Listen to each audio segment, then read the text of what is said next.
This place is weird. It's like a rainforest, but in space. A space jungle. In a space dome. There's no way I can water all of these plants.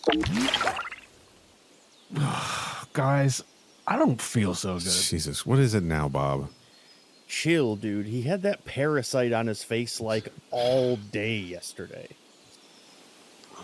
Oh, does anyone have any of that Walmart 2000 Pepto-Bismol? I feel like I'm gonna hurl. Yeah, I think I saw some in the dome's med bay. I'll go grab it. Maybe he just needs to hydrate.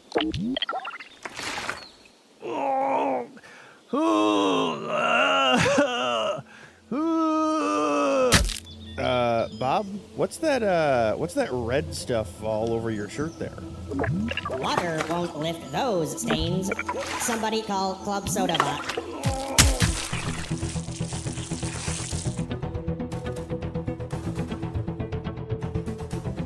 Welcome to Crew Expendable. I am large meaty ring of squid flesh Hallstrom. And I am guy who loves Italian food Rohrbacher. And I am mouth any man would find attractive Bob.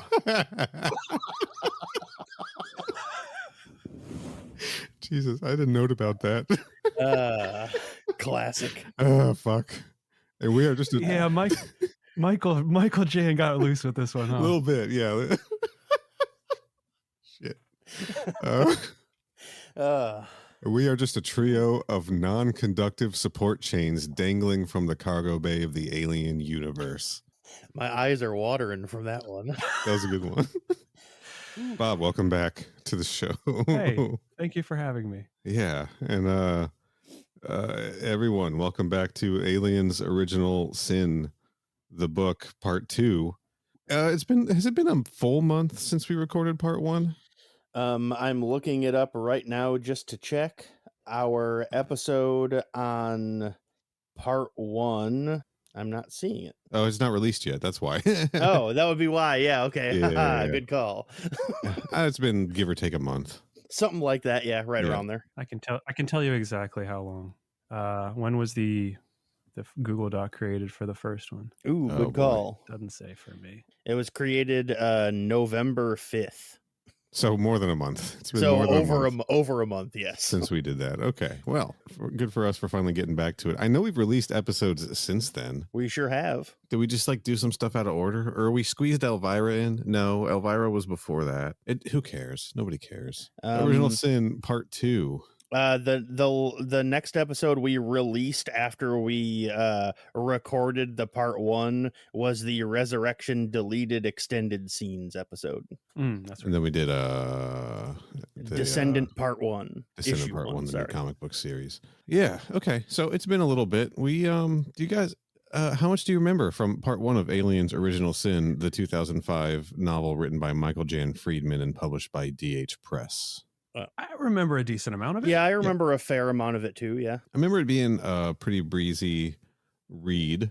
I also remember not a whole lot of action happening, right? They squeezed a couple of action scenes in, but no real xenomorph action. Just as a refresher, the story was taking place in 2 different locations. We were following the crew of the Betty, including Ripley, 8 and Call, Johnner, Reese. Some newcomers, what were the names? Bolero, Rama, and Crack, if you recall. Crack or Cracky. Yeah. Whatever, however we pronounce it on the last episode, we're going to pronounce it differently this time. That is correct. Unless we happen to pronounce it the same, then we'll be pronouncing it the same. And that's just pure happenstance. Correct. And what, they picked up a journalist who's been tracking Ripley named Simony. Yep. Right. That's correct. Meanwhile, on another location, these space domes, these nature preserves, in space, designed to, I guess, grow a bunch of rainforest stuff that is then used for pharmaceuticals and things. Right. Domes Epsilon was the location, I think. Yes. Yeah. Something like that. Yeah. Because they just start calling it the domes by the time we get into the second half of the book. Correct. And there's a whole bunch of people there whose names I don't remember. I know there's Anna, who's a little girl, wow, you definitely don't remember. Her name is Angie, not Anna. Okay, there's Angie, a little tiny girl, woman. All right, right. Angie, Angie is the woman that's like the size of a child because she has like a growth problem. And by the she way, is an adult. as I suspected in the first half, I was like, I don't see how this is going to be relevant to the narrative.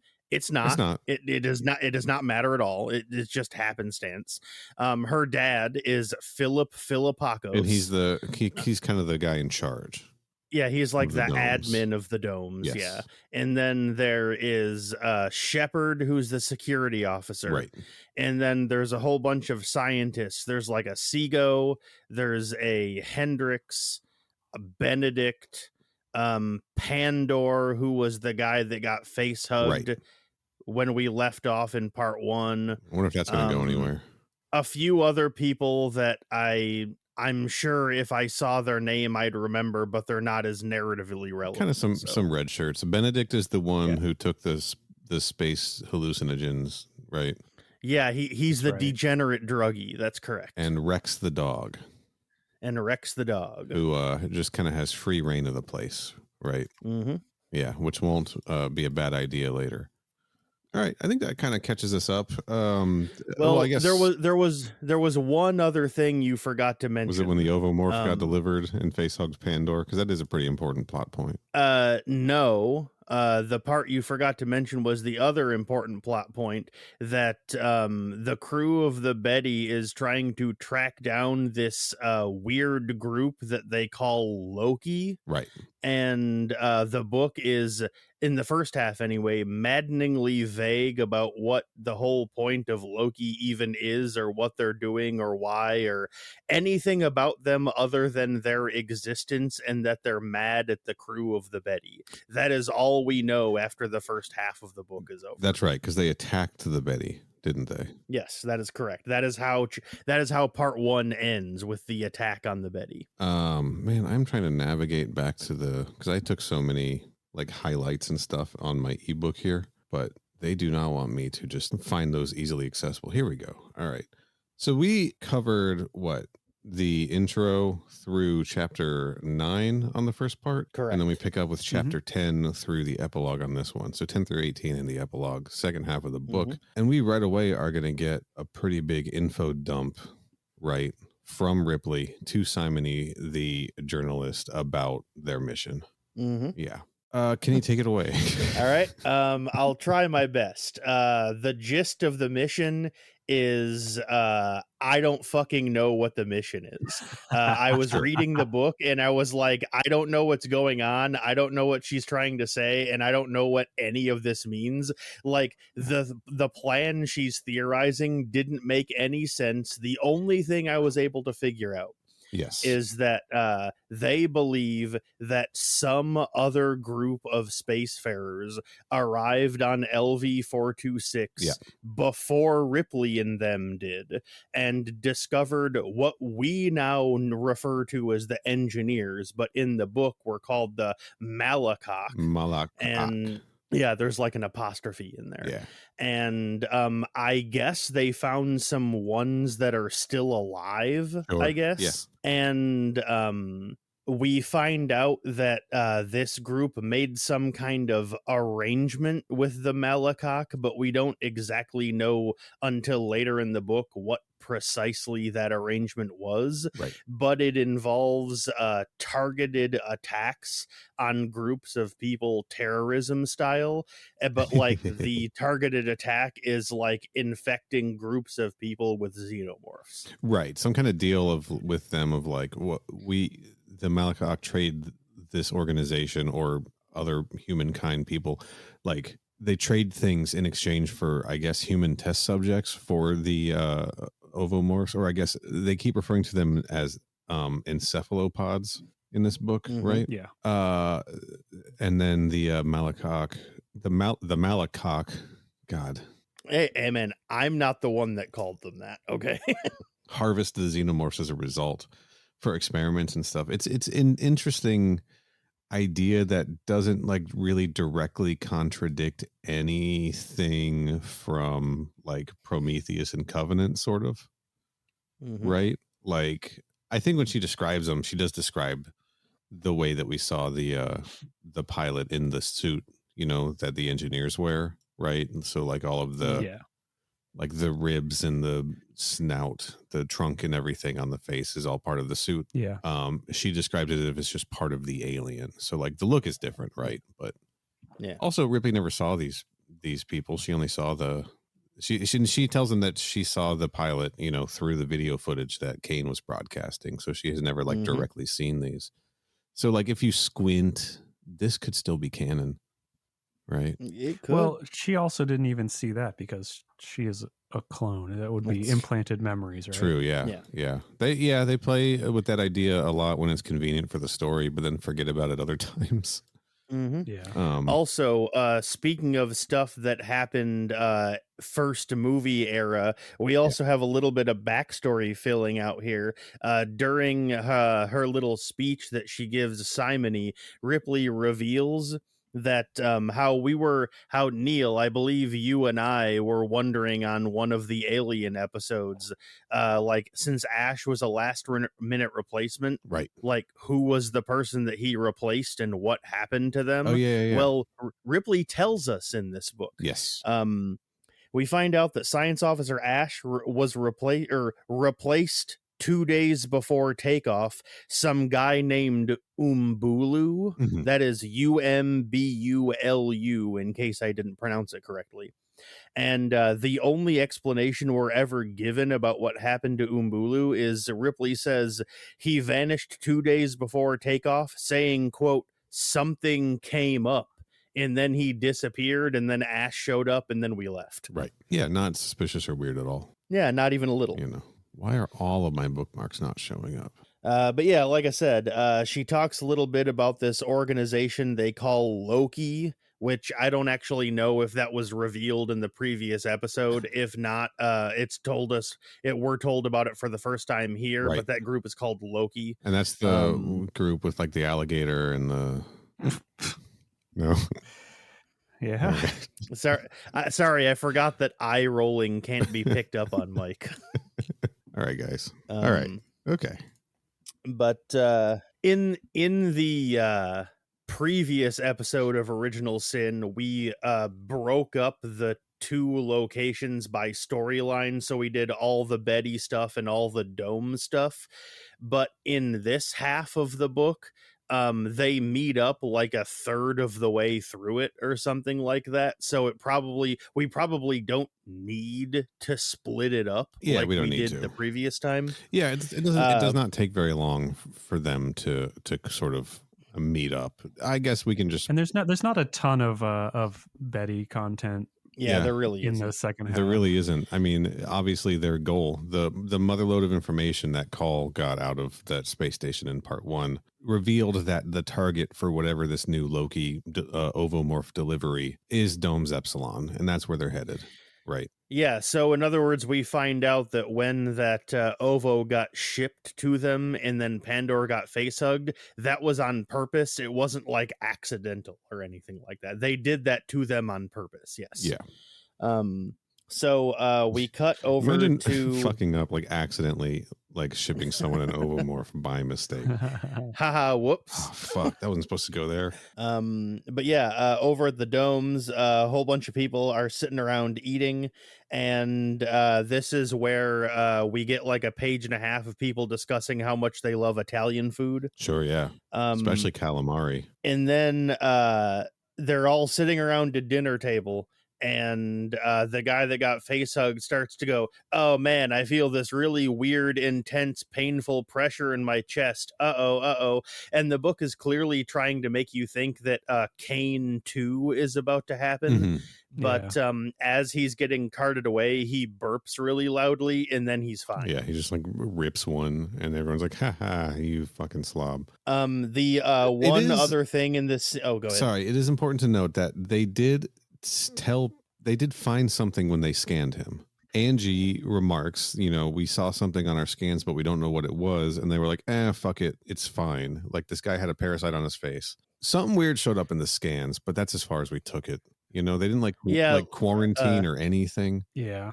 Later on in the book, Angie says, yeah, we saw something on his scan, but I just thought it was just like a shadow or, something that didn't like matter or whatever. Right.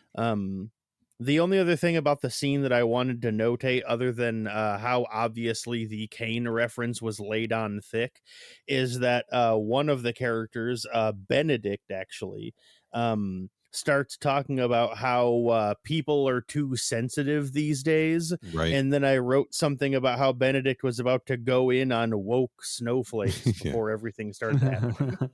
Benedict's like, you just can't fucking say anything anymore. They outlawed comedy. Well, and then just on this show. That's right. And then let's see, it cuts over to Philippakos is doing some pruning. When three characters, one of them being Pandor, are planting the violets they got in the shipment. Yeah. And then Pandor dies when he births a chest burster, and the other two guys go, "Oh no, ack." Right. Yeah. It was Hendrix was with him, right? It was Hendrix and Cody were the two that yes. were with him. Yeah. And like Hendrix gets like sick and like goes to throw up, and Cody allegedly follows to check on her as the chest burster happens. So when they come back, there's just like the chest burster just sort of sitting there, like getting ready to tear off into the jungle. That will be important later, the fact that none of them put their eyes on this situation, right? It sure will be, and I totally forgot to mention that, so I'm glad you brought it up. Yeah. Yeah. Allegedly it will be important later. I don't know how important it actually is, honestly. I would say it's not actually that important, but it is plot relevant. So yeah, it's plot relevant. It's very frustrating. I'll say that. Yeah. It is wild to me how little plot this book actually has, but we don't need to get into that right now. We'll get into overall thoughts at the end of this thing.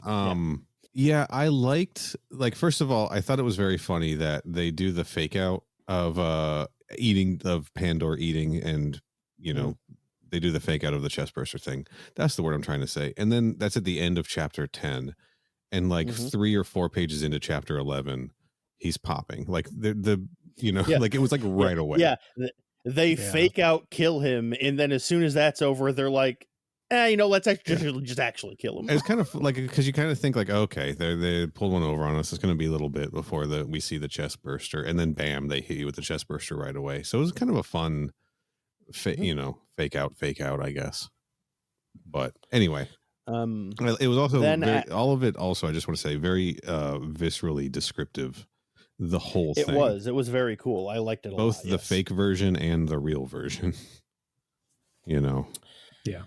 At this point, Philippakos, who had gotten summoned earlier because there was a ship arriving, makes it to the command center, and turns out the ship is, of course, the Betty. Ripley basically tells him that they're there because they believe that somebody got face hugged, and Philippakos is like, I don't know what you're talking about, whatever. Sorry. And then Ripley proceeds to try to explain to him precisely what is going to happen when somebody gets face hugged, and she has the great line, "It makes its own birth canal." That is and a I was good like, line. wow, thanks. Runner up for designation. And I do want to read a sentence here. All right, go ahead. The woman's features weren't unattractive. Soft, dark eyes beneath gently arched brows, delicate cheekbones and sculpted nostrils, a mouth any man would have found desirable. Desirable, that was the word. That was in the context of Philippakos seeing Ripley 8, right? Like that's how our man here decided to describe Sigourney Weaver in his novel. Just saying. That's how you describe it's 50-year-old women that that's right. kind of that's correct words you want to use, baby. Anyway, that conversation comes to a screeching halt when Philippakos gets a message about how somebody just died via an alien bursting out of their chest, and he goes, uh-oh, and ends the call. Yeah, sorry, another Ripley line I like when he says, I'm not going to open my supply bay to a perfect stranger, and she says, you already have, like talking about the alien. It's a pretty sick line. She goes, what you need now are some imperfect strangers. Hey, yo. Imperfect strangers. Got him. Yeah. I have just some, like, I guess just plot questions. Mm-hmm. Namely being when they got their info dump about Loki. Yeah. From the pirate download. Yep. Did they have a timeline attached to that? I mean, how were they so sure that they were going to show up either in time to save this colony, or yeah. They could show up months afterwards. Like, what was did they have any directive with that? I have no idea, and I don't know how they tackle these things, right? Like, yeah, like we get time issues of like, oh, you were floating out in space for 57 years, but like, I guess time dilation doesn't exist in the alien universe, right? Mm-hmm. Right. I don't know. I have no idea, man. Bottom line. Because I had the assumption that when they got that info dump that they were going to be like, oh, we're going to go after, the big bad, like the Wayland Yutani stand-in. Right. Like that was going to be their main goal, and not go to Dome's Epsilon to rescue people. That was right. Yeah. It hit me in a weird way of like, I was expecting a more grand, like a conclusion. Yeah, no, you're 100% correct. Because when they ended up at Dome's Epsilon, I was like, okay, so right now we believe there's one xenomorph on this colony with 8 people, and this is where so like even then, like there can only be so much spread if it's one xenomorph and like 8 or 9 people, whatever, right? And this is their big operation. You're 100% correct. You do. I mean, maybe they thought they were going to beat them there and catch them in the act, right? And then they're like, "Oh shit, we were late, and it's already happened. So now we have to help these people." Yeah. But yeah, I don't know. The motivation does seems like their efforts maybe could be better spent elsewhere. And the way we get the story, like in media res, where it's like. They have been, for all intents and purposes, they have been tracking this information down for, the entirety of the events from Resurrection on. Sure. Which I think was 2 years, if I recall. Yeah. And this is the big It seems score. weird that, it seems odd for this to be like the payoff of that. Right. Seems like, I mean, they should have gone maybe back to LV 426 and like, well, I guess that's already blown up at this point. Never mind. Maybe they should take out that other one, LV223. Some shit went down there, right? Mm-hmm. Sure did. Yeah, I don't know. And I don't know that there's any solid answers for how time and travel distance work in the alien universe either. Mm-hmm. So again, how would they know they were going to be on time? Like, what's the standardized like measurement of time? Who knows? Yeah, like you said, I don't think they ever really go into it. There's never really an explanation for it. And like, to be honest, that never even occurred to me until you guys brought it up right now. And now that you did, I'm like, yeah, that is a good point. Fuck. It's kind of a wimpy. This is kind of a wimpy, like, ultimate, goal for them. Like, and like, not to jump to the ending, but like, basically this is the end goal. Like, this is what obviously they're gonna go on and do other stuff, right? But there's no more talk of like, okay, now we saved this colony, now let's go after the Loki base or whatever the fuck, right? It's just right. They almost like move on to a different plan, like a whole different goal at the end. They certainly do. A new plot point is introduced at the end of the book, and they decide to go do that instead. And furthermore, the domes don't seem like they're particularly valuable anymore, right? Like they talk a lot about the domes. I would say not that they don't seem to be, but they are explicitly described as not valuable anymore. Like the book goes out of their way to be like, nobody but the people that live here give a shit about it. And in the first half, they did talk about like synthetic drugs have kind of replaced the need for these natural, pharmaceuticals. But the domes aren't important anymore. So like, why is the crew of the Betty going out of their way to save these 8 people? Like, meanwhile, there's probably another Loki operation going on where they're dropping xenomorphs on like an entire colony, like there's another Hadley's Hope happening somewhere else. And the Betty's like, I just assumed that they were here to rescue these people because these people were the one they knew about. But Call says she knows she got everything. Remember?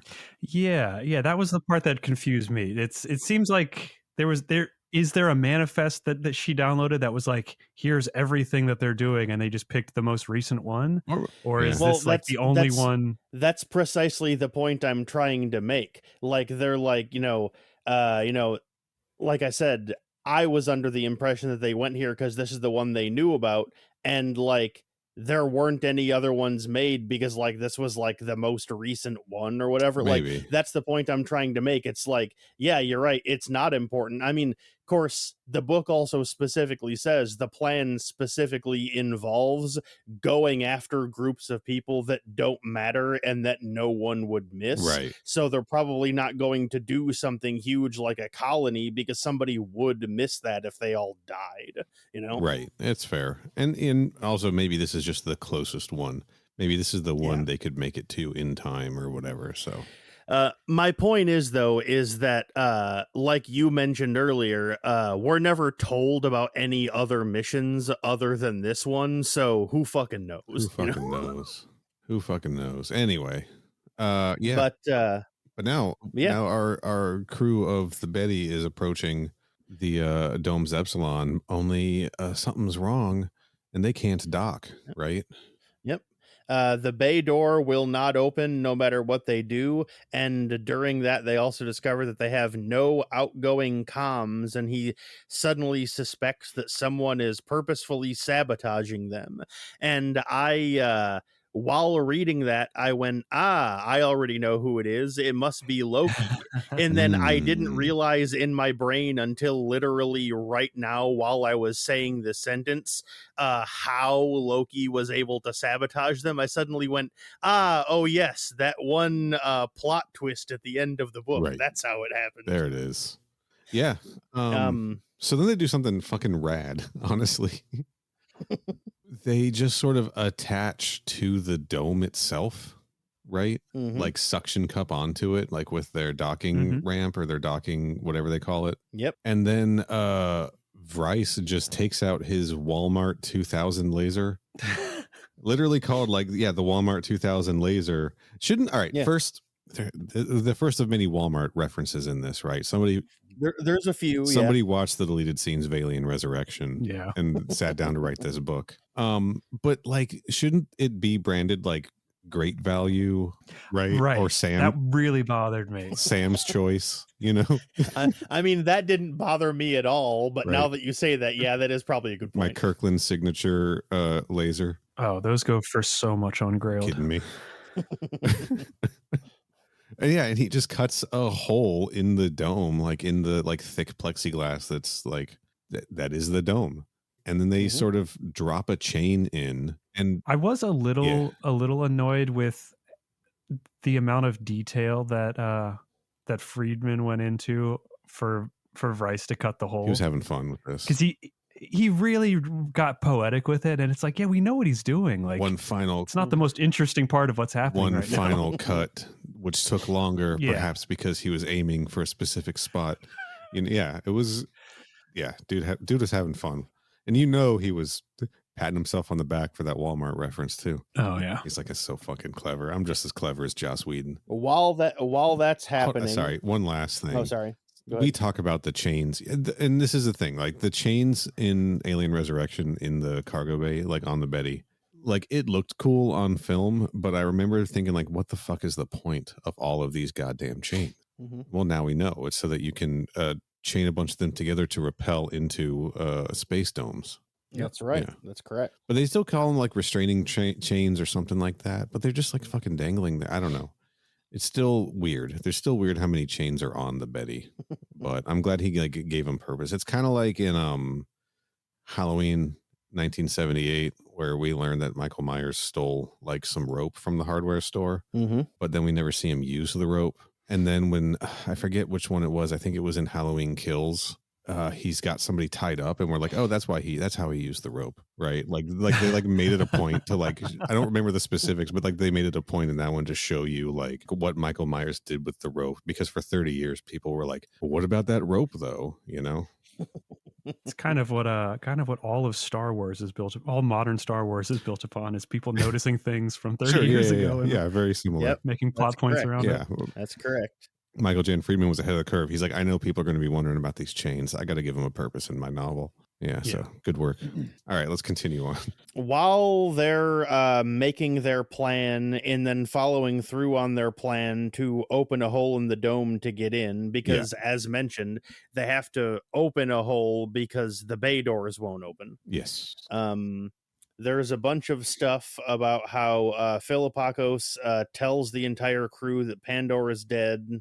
Oh, and the other thing I wanted to mention is during the meeting, right before they start opening the hole, they have a meeting about what they're going to do, and that's how they determine that they're going to cut a hole in the dome. And oh shit, there was a line here that genuinely actually made me laugh out loud. Yeah. They're talking about cutting the hole in the dome, and then after, Joner's wondering what they're going to do after they open it, and they're like, what are we going to use to plug it? Vrice's huge butt. And I was like, damn, got him. Fuck. Dude, the shit talking in this is so and then terrible. And then later on, while they're cutting the hole in the dome, Joner tries to make a crack about saying, not too crack, but just like a normal, like a joke type of crack, not referencing the character. Not cracky. He says that he's going to go out on a date with Vrice's mom, and then Vrice says, if you do, you should check your pockets because she can always see the dumb ones coming from a mile away. That's right. Yeah. That was a crazy line. that was really funny. That, again, made me laugh out loud. Those are pretty good. When they have Call trying to talk shit to Joner in this book, it's kind of bad because she just calls him things like butthead and stuff like that. It's really... Yeah, she's clearly not very good at it. It doesn't come natural to her like it does to the two extremely of them. 90s. One other detail I really like that they established that Vrice has remote like buttons on his chair that he can use to control certain things on the Betty. It doesn't really get used, but it's just a nice detail. I just liked that he could, and it makes sense because obviously, like, I just like that the Betty is kind of ADA compliant, right?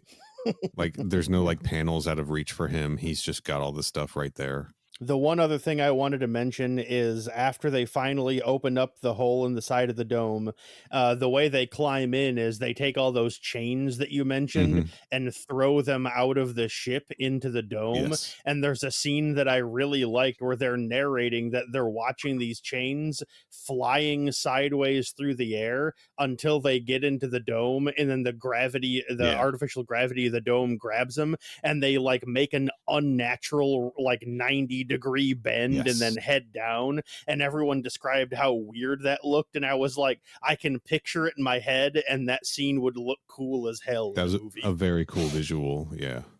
I think that I'm just going to take the bold statement. I don't think that like this isn't a particularly deep novel. I like in terms of like themes and stuff, right? I do think it would have made a pretty fun like fifth Alien movie, honestly, to watch. Because it does. I mean, there's some cool visuals like that. It introduces like an environment, like the environment of the jungle, like the artificial sort of, I mean, real jungle, but in space, like is a new area to explore that the other Alien movies haven't done. I think there's a lot of cool visuals in this that would have translated well to a late sequel, specifically. I would have loved. I think having like a comic book version or something more visual based would have helped, because in my mind, like the descriptions that Friedman chose to use describing what the domes looked like, I wasn't 100% clear on. Like at first I was picturing more space station style, and like everything was a little more enclosed and like grow operations in there and stuff like that. And then when they start describing it in the second half, it seems more like an actual just jungle, like inside of like an enclosed jungle. Yeah. And wasn't the first impression that I got when they first kind of explained what the domes were. I had for sure. I had trouble like picturing the layout of the station in my head for sure. Like the floor plan, right? Yeah, I don't really have my bearings, especially when they're trying to travel through all of the different domes later on. And there's doors, but there's like two doors. I mean, and I don't mean like the tunnel, like one on each side, but there's like, they're trying to go through one door, but then there's another one that they could go through instead. It's all, I don't know. The geography is kind of lost on me. Some kind of a visual representation would have, like, even on the cover, that would have been kind of cool. Yeah. Yeah, it felt a lot like Friedman was just kind of inventing things to further the plot that he was trying to tell, and not really like setting a scene for these things to play out in. It was like he was adapting the scene to whatever the story. Yeah. I think it works well enough. Like, I don't think there's anything inherently broken about it, No, it wasn't, not necessarily broken, just I kept imagining things, and then when like something different would happen in the book, I would be like, oh, that's right. I was picturing something different. Right. Yeah, he doesn't really, like you said, he doesn't really explain things very well. The geography is never really elaborated on, like, in a way where we need it to be, because it's all about the characters moving from place to place. Yes. But he doesn't really like elaborate on what that's like, Yeah. Or any, yeah, I know what you mean. But yeah, like I said, they throw those chains down. Everyone climbs down into the jungle, and then we have Ripley, Joner, Call, and Crack. Yes, are the people that are finally dome side. Yes, Rama, Simony, Bolero, and Bryce stay on the ship. Yep. Makes sense for now, anyway. Bolero, as a reminder, is the pilot, right? It's very valuable. Yeah. Yes. Yeah, Bryce. Hard to get Bryce down there, unfortunately. Mm-hmm. Would have loved to see him tearing through the jungle in that chariot. that would have ruled. I would have loved that. And I just I think we're all big fans of Bryce here. I don't think the novel had enough of him. Oh yeah. I don't think so either. Yeah. Who are you expecting? They set him up in the beginning for a little more. Santa Claus. Let's see. There's a very brief but kind of important scene where Benedict wakes up after doing another leaf bender. Sure, yeah. And sees Neil, you may remember, sees one of the little guys from Covenant that me and you and Jade were talking about how much we liked, and how they have like the top hat and the cane, Yeah. He just like basically like a mini, foot tall xenomorph. It's probably not literally that, but like that's basically the way it's described, as a xenomorph but small. Yes. And he goes, huh? And then the scene cuts away, and that's important because spoiler alert, he fucking dies. But because he dies, I felt I needed to mention the situation in which he died. Yes. Stone out of his mind, looking at a little tiny dude, little tiny Xeno dude. What did Jade say? Is almost like you could put a diaper on him. Something like that, yeah. I don't remember exactly, but I think it's in like the short that you cut for that I did. episode. Yeah. We should do more of those. Yeah, we should. They were fun. But yeah, Ripley and the rest of them make it at the command center. No one else wants to leave. Right. And then Ripley almost immediately figures out that someone's missing. So Shepard and Call leave to find Benedict. And it's important to note, they are not telling the people on the domes that Call is an android. That is correct. None of them ever find out, to my knowledge. Now, am I correct? The way they talk about synthetics in Resurrection and in this book, we're in a future where there just aren't any anymore, right? Like, they are kind of are they all fugitives? Is it because they became so sentient, or these second gens, that like they're being hunted down, or they're just outlawed? Or am I inventing that? I don't know if all synths are outlawed or if only autons are outlawed. That's right, autons, of course. Yeah, but I got the vibe that synths aren't really around anymore. Yeah. Which is wild, because seemingly there's been one in every alien property since. 1 to 2. Yep.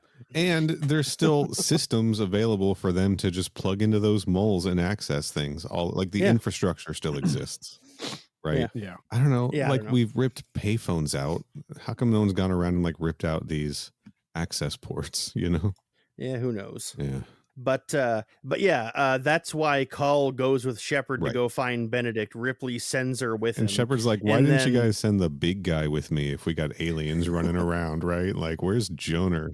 And they're basically just like, you're gonna have to trust us on this one. Yeah.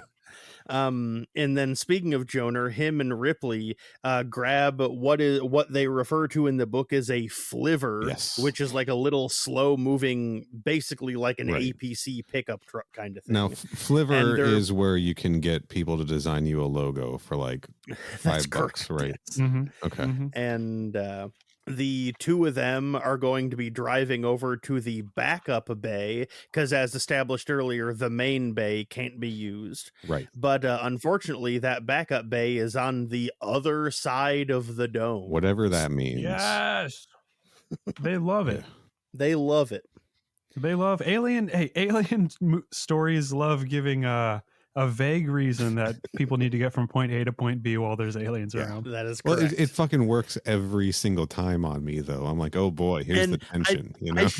I should specify, though, that what they're doing is they're not like going to the backup bay to leave. Right. They're going to the backup bay to check and make sure it works, and then they're going to turn around and come back to the command center, load everyone up, and then make that trip a third time. Mm-hmm. Makes sense. That is their plan. Yeah. They're going to drive this entire distance 3 separate times. Sure. I mean, gas prices were cheap at the time. Mm-hmm. Again, it's all to like heighten the tension, because that's, I mean, how many times does Alien Isolation make you go back and forth through areas, right? It's also a way to split up the group. It works. So. It works, though. I'm not saying it doesn't. I'm just pointing it out. Yeah. Then back up on the Betty, Simone makes the absolute brain genius move of going down the chain and into the domes. Yeah, this guy's a dumbass. He's a huge dumbass, because after he does that, he looks up and sees that Rama has discovered he went down there, and Rama starts coming down the chain after him. Unfortunately, he doesn't even make it all the way down before a big xenomorph jumps up and grabs him and then tears him into pieces. Yeah, dude. Again, another very cool visual that I'd love to see, Yeah. All because Simone's chasing a story, right? Mm-hmm. And then because of that, he gets disoriented. He can't figure out which way it is to the command center, right, where everybody went. And he just gets like lost in this jungle for quite a while. For a while. He doesn't show up for another while still. Dealing with the guilt of that, like, if he hadn't climbed down Rama, he thought he was sneaking out. If I didn't climb down, Rama wouldn't have died. They're going to be so mad at me. I hate him. I hate this guy. I hate, what? I hate journalists in general, all of them. Neil is not a fan of free speech. No, not anymore. Not after reading this book. But yeah, let's see. Ripley and Joner make it to the backup bay. They find that everything basically just works fine. Right. And so they turn around and head back. On their way back, though, they have an encounter with a xenomorph. And I believe this is the first time we, the readers, see these xenomorphs close up. Because this is when we find out that these xenomorphs look different than the quote-unquote normal ones we're used to. You're saying these xenomorphs. Are you implying there's more than one? Well, I wasn't, but since, spoiler alert, there are, I guess technically I am. Sorry, real quick note. The flivers are actually solar-powered Walmart runabouts, and our second Walmart reference of the book. Yes. Yeah. I believe there is a third one as well later. I think there's 3 or maybe even 4 Walmart references. I remember 3. How many rule of threes? But yeah, like I said, these xenomorphs are different. They have ridges all over their body that normal ones don't. These ones have a noticeably bigger head than usual ones. A couple of things here. She Ripley is surprised that she says the alien is bigger than she'd expected based on the colonists' estimate of how long it had been maturing outside of the host, but they could have misremembered. She also is doubting them, like the gestation period, because they had said like it took a couple days, right, for Pandor. Yeah, like 4 days or something, maybe. Yeah, so several days. Yes. So she's like, maybe they're just disoriented being out here. Maybe they have no idea what time is. And again, I don't think anybody, like, there's no strong concept of time in this universe anyway. So But I I do want to touch on, like, yes, there are multiple xenomorphs. It was at this point in the book where I was like, of course there's more than one, like, Yep. because we just saw one grab Rama on one side of the colony. Oh, Rama, yeah, sorry. And yeah, Ripley and Joner are on the other side of the colony, and they're witnessing one. Like, the book gave it away here, right? Yeah. Was it supposed to be a twist, or was it? I think so, because in the chest burster scene, they only show the one, right? Everyone only witnessed the one. So at this point, I think, and like, this is, yeah, I think this is sheer the reveal. Yeah, because like by sheer coincidence during the chestburster scene, the other two characters that would have been able to see multiple of them come out just so happened to not be by the body when it happened, Right. you know? Yeah. And up until now, every other time we as fans had ever seen xenomorphs before, there'd only ever been one thing that comes out. So I think it is intended to be a twist, but like Neil said, they spoil it here, even though like later on in the book, they're like, wow, there's multiple births from one chest burster, but like, that's supposed to be a reveal then, but the book makes it clear now that that's what happened, you know? Yeah, it feels like he's kind of telegraphing it a little heavy-handedly, and the actual reveal doesn't really have any weight to it. Yeah. That's kind of, because at this point I was like, it's okay, that's a long way for it to travel, but there must be more than one. And they had hinted at like maybe more than one ovomorph had been, like, again, I didn't really have a good sense of the geography here. So like, the domes, it's called the domes because there's multiple domes, right? This is domes Epsilon. I thought, well, maybe there's some people hanging out in one of the other domes and they got delivered an ovomorph also, and we just haven't connected with those people yet. Maybe that's why there's more than one. But that feels like information that would have been conveyed, right? Like, Philippakos would have been like, oh, by the way, there's like 8 other groups, you know, but whatever. Yeah, because like this entire section of the book hinges on the fact that Joner and Ripley go Godfather mode on the xenomorph and fucking rip it to shreds with bullets. Not with bullets. And, well, with guns. And they call them burners, right? Yeah, they do. And these are like lightning guns. These are like what the guards had on the Ariga when they shock rifles. The way they describe it in the book, it's like it shoots out a harpoon or a spike that's wreathed in electricity, and then it just makes them go. It's not like just a beam. It's a beam, right? Well, I mean, it probably is, but like the way the book describes them as operating, it talks about like shooting out like a spike or something like that. So in my mind, it kind of operated like a taser, but without the wire. Sure. I think it's another instance of Friedman not giving enough detail or not being able to tell if he's being literal or not. Yeah, he knows what he's saying, but yeah. Right. It gave me the. I thought it was like one of the alternate fire mods for the plasma rifle in Doom Eternal, right? Where it's just like that steady beam of lightning that sort of microwaves them. Yeah. Or if you prefer the alternate fire version of the plasma rifle in Unreal Tournament, pick your poison. But yeah, like you were saying, though, up until now, the book was trying to make us think that there was only one xenomorph because Joner and Ripley kill this one. And then Ripley's like, okay, good. Whew, that one xenomorph is dead. The problem has been solved. There aren't any more. Right. And then you look at the book and go, oh, there's still 4 chapters of the book left. Uh-oh. They comment on how hard it was for this thing to go down too. Like, I'm kind of torn on these weapons because they seem like a really good idea versus because the other best way to take out an alien in space would be a flamethrower, right? Where you just like cook the thing so the acid doesn't get everywhere. But that's a lot of collateral damage with a flamethrower, and this seems like a very targeted version of that. That's not going to make acid go everywhere. But it also just seems really weak. Like they're really having to pour the juice on to take these xenomorphs down.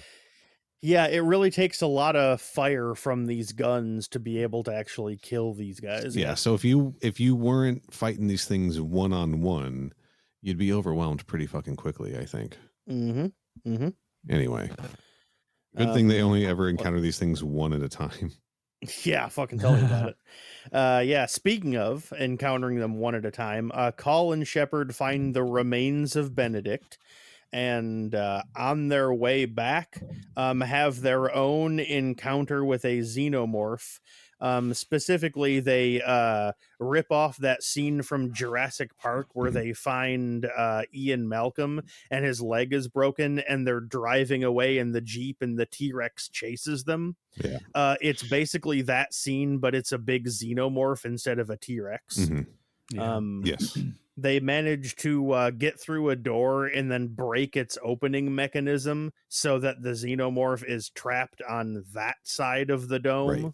or on the door of the dome, I should say. And they manage to escape and get back to the command center. The Remains of Benedict is my favorite Brand New song. Okay. Got him. Philip and Angie fire up this heat sensor program to find the xenomorphs, and Rutrow, turns out there's like a dozen of them. This was a clever idea, I think. I think it was explained well enough, like the existence of this thermal thing where they were like, well, it's in case there's fires, we can see like heat blooms and stuff in all of the domes, but we haven't used it in forever because we haven't been worried about fires. Like, it makes sense as they're establishing the jungles, right? That they like, we don't know if we got the ecosystem exactly right. Stuff might get dry. We might have a forest fire situation. We got to keep an eye on this. See, I, meanwhile, thought this was interesting for a different reason. Namely, that reason being that I thought previous Alien media established that xenomorphs couldn't get picked up by thermal imaging. Did it? I guess. See, that's the thing. I had thought, but then after I thought about it, because like when I was reading this, I was like, that's not going to work. They can't be picked up by their heat signature. And then while I was reading this, I was like, wait, can they though? Like, it was one of those things where I was like, my brain already had that information. But then after I thought about it, I was like, where did they ever actually establish that though? Am I making this information up? It's an interesting point. Question. Yeah. In Aliens. Yeah. How did they ever explain how the trackers work? No, they just that they have with them when they first go to LV-426. No, they just work. I think it's just they detect motion. Okay, so yeah, I assumed it was some kind of motion tracker or something. But they're walking around too, right? So in Fireteam, sometimes your motion tracker in that picks up like a door opening or closing, just as a fast blip. Mm-hmm. So if we're taking Fireteam as accurate, I think it's just like a sonar kind of situation. I don't know.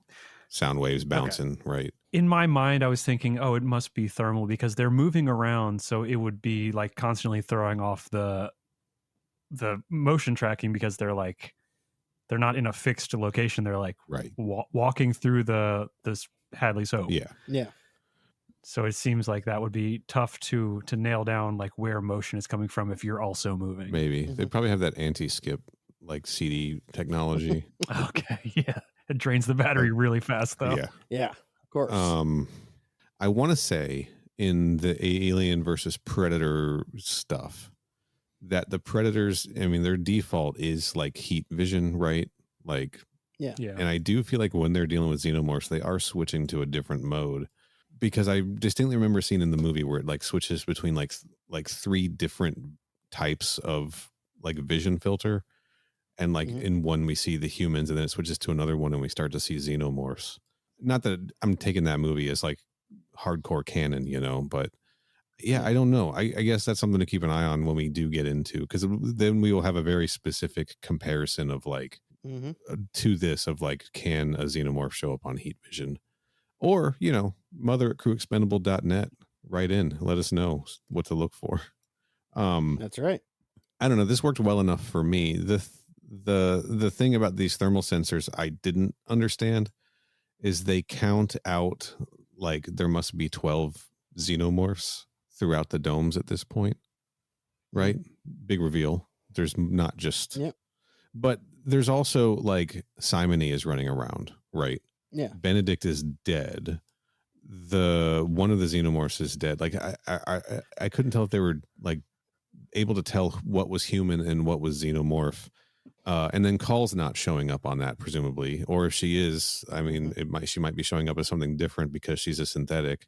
There's another one running around. I don't know. I didn't take this as like an accurate. Like, I didn't take the 12 as like a very accurate number. Yeah, I don't really know. Like you said, I'm not sure either how they would have arrived at that information. And even if there are 12, we don't end up seeing all 12 of them by the time the book is over anyway. So Right. Yeah. Yeah. I felt like the book was like, no, there's 12 of these things. And I was like, well, there's a lot of variables here. I don't know. It didn't ever get cleared up. I love that, that they described these xenomorphs as their head being too big compared with the rest of the body. That's just normal xenomorph. I would say their heads are already pretty fucking big. Yeah, like how big are these heads? Little fun side note, we also find out, if you remember Purvis from Resurrection, the movie, we find out that he was a nickel miner. A nickel miner, another runner-up for designation. Yep. Oh, yeah.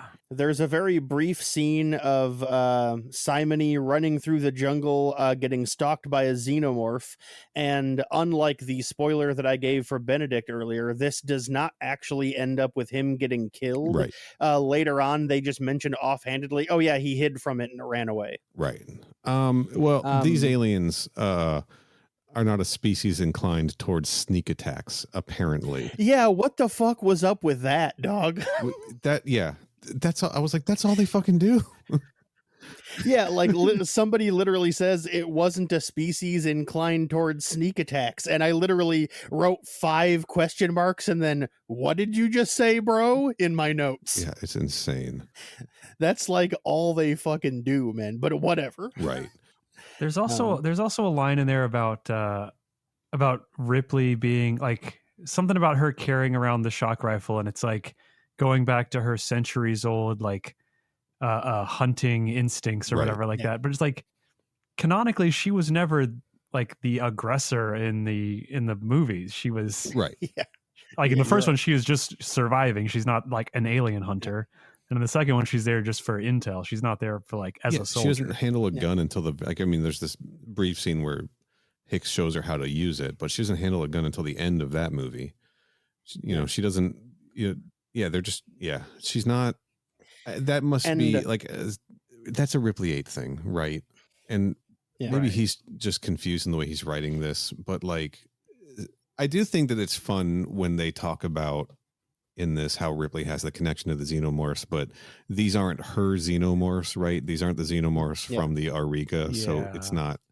She's like a rival species to them. That is fun. Like, Kenny, we read something. Was it the annual, the annual that came out after Thaw that talks about like, well, we saw in that like the xenomorphs fighting like those new hybrid xenomorphs, right? And like, but I feel like we read something that talked about like the different colonies like vying for supremacy. That might have been something I was just reading on my own. Well, that does sound familiar, but my brain's not able to pull what thing specifically that was in. I like this idea that like if you get different like different versions of the xenomorph, they're not necessarily. Oh, it was the Alien 3. It was the I was just about to say it was the hybrid, so it was from the Gibson Alien 3. Right. That like you get different xenomorph strains together and they're gonna battle for supremacy. They're not just gonna like cooperate and get along. They don't get along. Yeah. It's a fun idea. And I like that. I like exploring that a little bit with Ripley in this, like with Ripley 8. I like that she admits that she doesn't know these xenomorphs the same way that she knew the ones on the Auriga. It's just fun, but again, that's something they only lean into when it's relevant, like when there's something interesting to do with it, I guess. Other times they just completely forget and they just treat her like she's regular old Ripley. I even have a thing in my notes saying that it's like at some point in the book they just fully lean into it and they're like, this is the Ripley like from the other movies, and I was just like, all right, man. Yeah, that was her whole thing with Simony, right? Because he's a journalist and Amanda was a journalist. He has some tenuous connection to her daughter.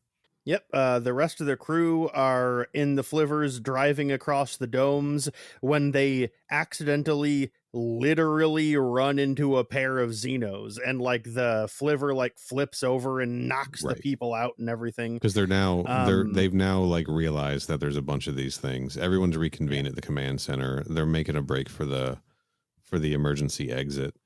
I like there's some tension here that doesn't get hit too hard, like doesn't get focused on too hard, is that once the Betty undocks, like the domes are kind of fucked. At least this one in particular one is, right? Like everything in there. Yeah, because they don't have like, I guess they don't have a way, or at the very least they're not going to like seal the hole back up. So once they undock, all that shit's just getting sucked the fuck out into space. So there's this is this the part where they make the reference to the newborn getting sucked out of the I'm not sure if ship? it is, but we should they definitely do make that reference. I just don't know if it's specifically here or not. I don't remember when in the was book that Call thinking about that.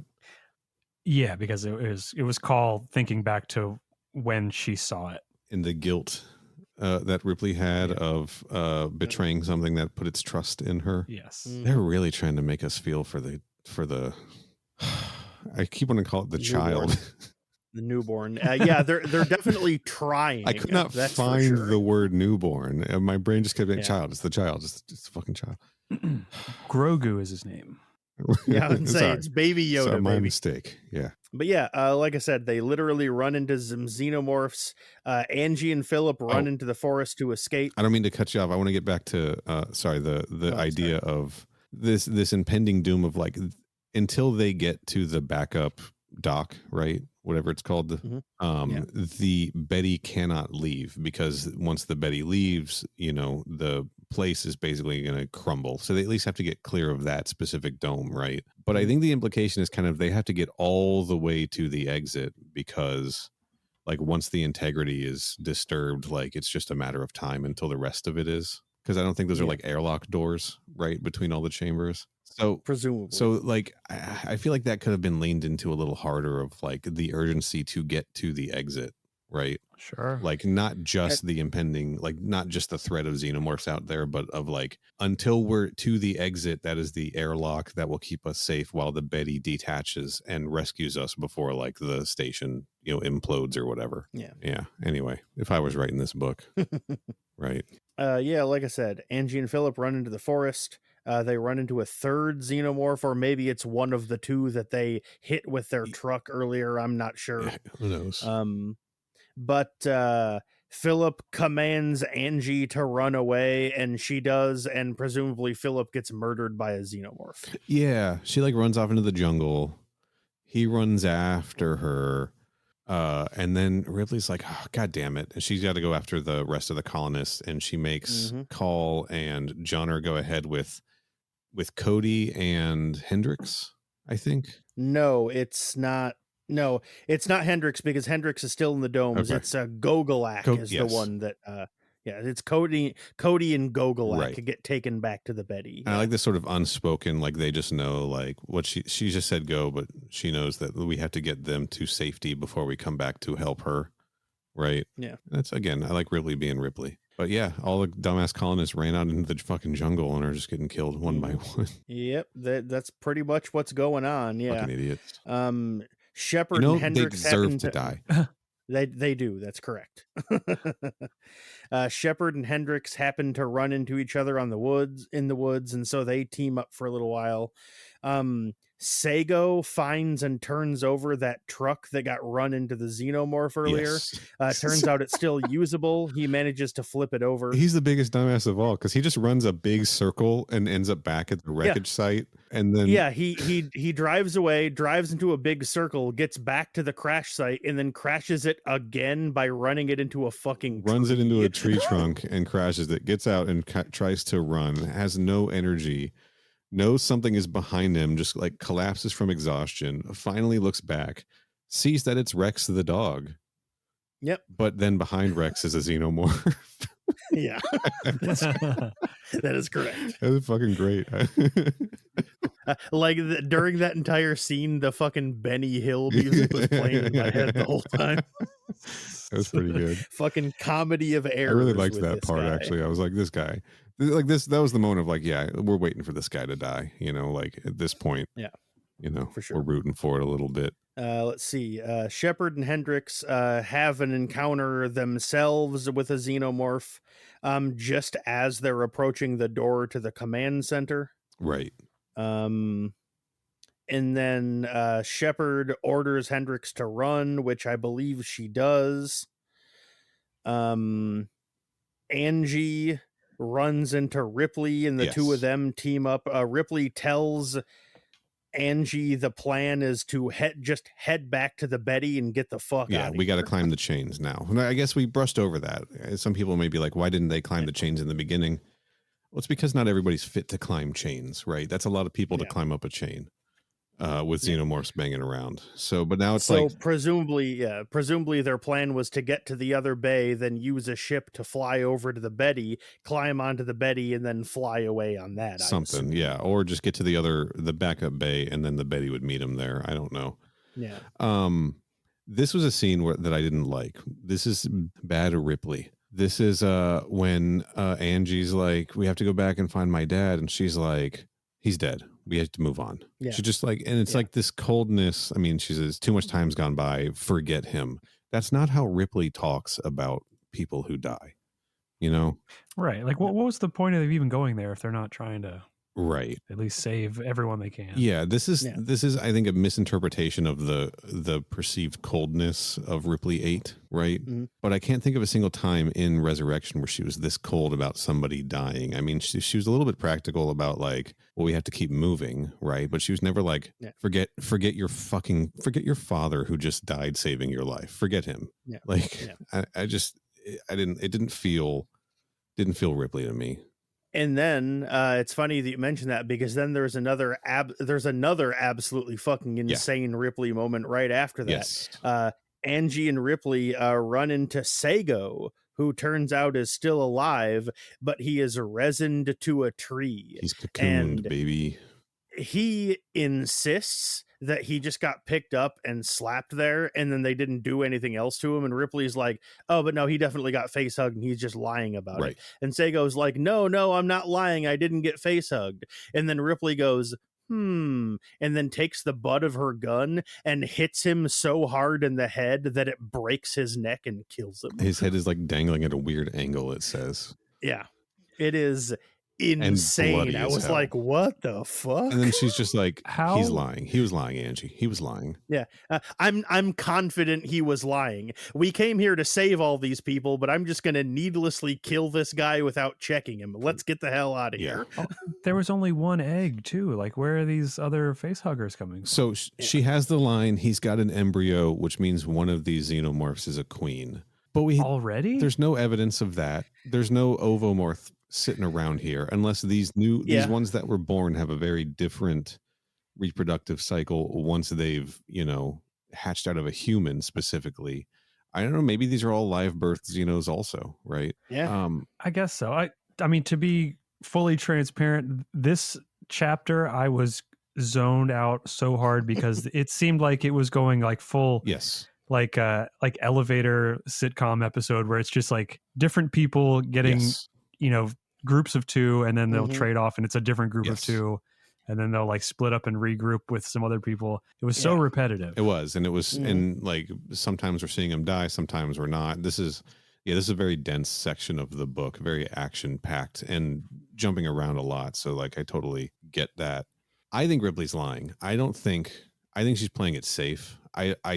There's no comment on here about her being like, I can smell it. Like, cause she could tell with Purvis in Alien Resurrection. Right. Yeah. Mm-hmm. And I think that we're just supposed to assume she can tell with this, but there's been enough talk about like the DNA being different and her not knowing these ones as well that. Yeah. Like Ripley says that she knows, but I think what's actually going on is she's assuming and then just like pulling rank on Angie to get out of there. Yeah, I think so too. I think that this is, again, following that scene with Angie about Philippakos, about her dad. Like I think Ripley's just on some shit right now. I think she's lying. I think this is bad Ripley. It's either bad Ripley or it's bad writing, or both. Or it could be both. Yeah. And it's honestly like my only real criticism of the book, like things that made me really stop and be like, I don't like this, were these two moments. And good thing they happen right next to each other, so you can just kind of gloss over that entire section. Yeah. There's one more, actually. There's one more bad Ripley moment, but I think in this case it's poor choice of wording. It cuts back to Hendrix, who, if you recall, ran away into the jungle by herself on Shepard's orders. Yeah. She runs until her legs give out, and then she manages to find enough strength to climb a tree after a xenomorph shows up to attack her. Yes. But while she's in the tree, the xeno jumps up and swipes, like basketball, knocks her out of the tree. Yes. She lands on the ground, breaks her leg, and then the xenomorph jumps on her and kills her. Again, a very cool, very long and descriptive scene, very cool and tense of her trying to climb the tree to get out of its way, thinking can't climb after her, because it kind of can't, but then it just leaps. Its vertical leap is insane. They kind of imply that xenomorphs can't climb. Well, climb trees anyway, because we know they can climb like walls. They can climb anything they fucking want to climb. They're like Spider-Man. Yeah, but that's my point. They imply that xenomorphs can't climb trees. Right. But then they immediately circumvent that by just having these xenomorphs, like you said, be insanely good vertical jumpers. Yeah. And it's just like, just have them climb the tree then. We already know they can climb stuff. Right. Yeah. But again, I think... Hendrix doesn't know, right? Yeah, that's true. I like the idea that this xenomorph was just fucking with her. Like, he's like, really? You're gonna climb a tree? Seriously? I don't even have to climb. I can just jump up there and get you. Which speaking of, I do like how there's an ongoing thread in this book where all these xenomorphs, they're just really good leapers. Right. Like, we know xenomorphs are, but like it's a known quantity. Like, they keep on referencing over and over in this book that specifically these xenomorphs can leap really well. Let's get these xenomorphs in the next Space Jam. Am I right? These xenomorphs shouldn't be killing people. They can hoop, dog. But yeah, but then just it is. Fun is the wrong word. It's fun in a scary way, right? Yeah. For her to then fall out of the tree and be just incapacitated at the bottom of the tree, watching this xenomorph then climb down the tree towards her. Very, very, very cool scene. And that's it. We don't see her death, right? She's just watching her death creep towards her.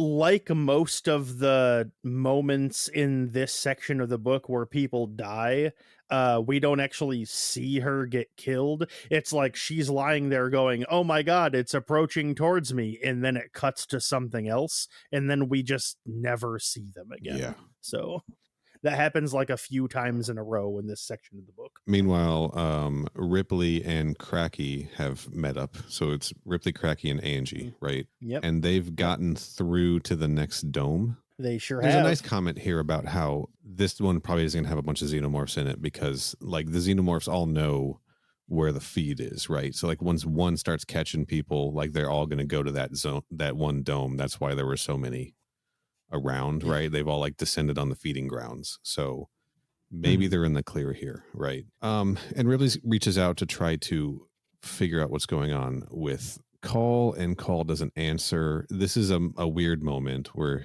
the text is there was no answer. That meant Call either had her hands full or had already been destroyed.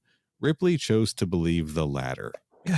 Yeah, she chose to believe it. Weird. Why the fuck would Ripley do that? Now this is an ebook here I'm looking at. So if I bring up the definition for latter, denoting the second or second mentioned of two people or things. So Ripley is choosing to believe that Call has already been destroyed, as opposed to Call's just busy. Like, I think that... Yeah, she tries, like, to elaborate, or not elaborate, but emphasize for the listener. Ripley gets on the radio with Call. Call doesn't answer, and Ripley immediately goes, oh, that means she's fucking dead. Right. I'm choosing to believe. Was this a mistake? Did he mean to say Ripley chose to believe the former? Right? Like, that she's just busy, not that she's dead? Or is this Ripley being like, I hope she's fucking dead and not dying?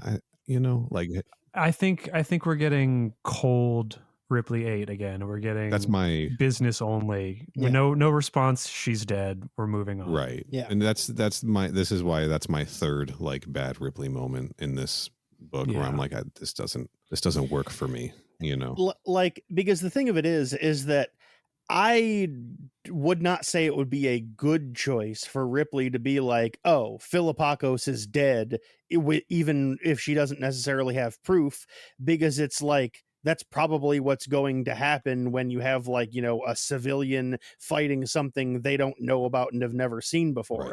But like, why would Ripley decide that Call is dead? Yeah. Like, she knows him. She already knows, like, they have like experience fighting xenomorphs together.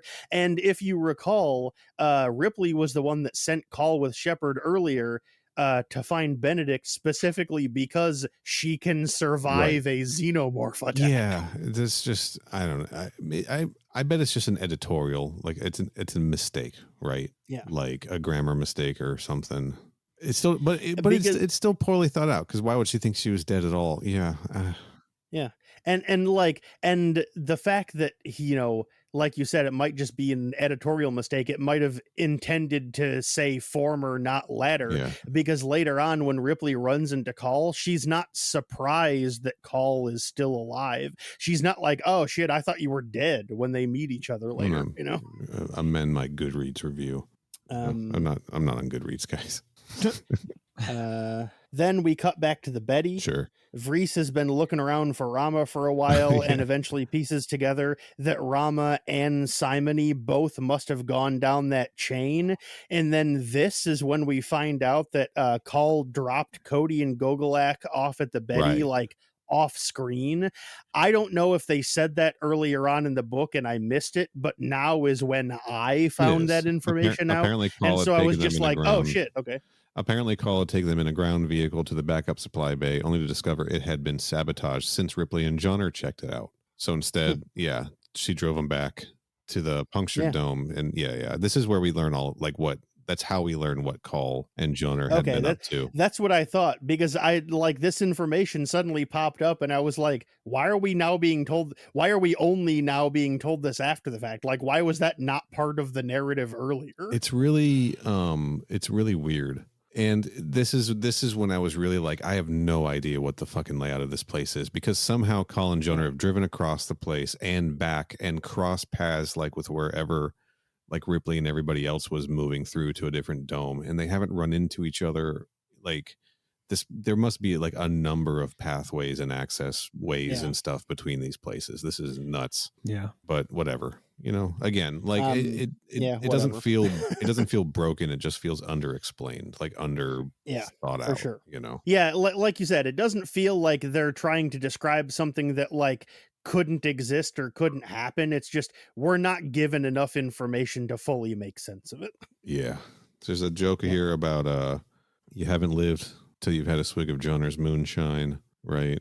I don't know. There's just some flavor. Not enough. I mean, not enough Bryce Reese. is great. Yeah, not enough Reese in this. There should be way more. He rules. I love that. How guy. hilarious would it have been if, when they climbed up the chain, he was like, "You must have been some of the colonists," and then Gogolak was like, "Who are you expecting? Santa Claus?"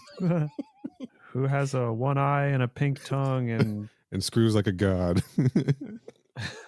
That's right. And then Cody pops up doing like two thumbs. Cody wouldn't do that. We find out some things about Cody later. Yeah, we Cody's sure do. We find out that Cody's a virgin. That is correct. Yes, that's the big plot twist at the end of the book, and he's mad about it. While Ripley is leading her party through the jungle, they come across a very disheveled and still alive Simony. Yeah, who gets Ripley insanely pissed off by telling her that Rama died chasing him. Yeah. And she's like, he was worth so much more than you. I'm angry at you now. This is when she sees him, right? But she doesn't know what she's seeing. Yeah. And she's like, "Come on, motherfucker, I dare you," right? Make a move. And then it just takes off into the jungle, and she's like, "Oh, weird." It runs away from her, Right. and she's like, "Oh, that's not a xenomorph," and chases him down and discovers it's She's like, Simony. She's like, "These xenomorphs are pussies." Yeah. Direct quote from the book. But no, it was Simony running away. Like, that's how fucked up he looks from like being in the jungle for 2 hours by himself. Yeah.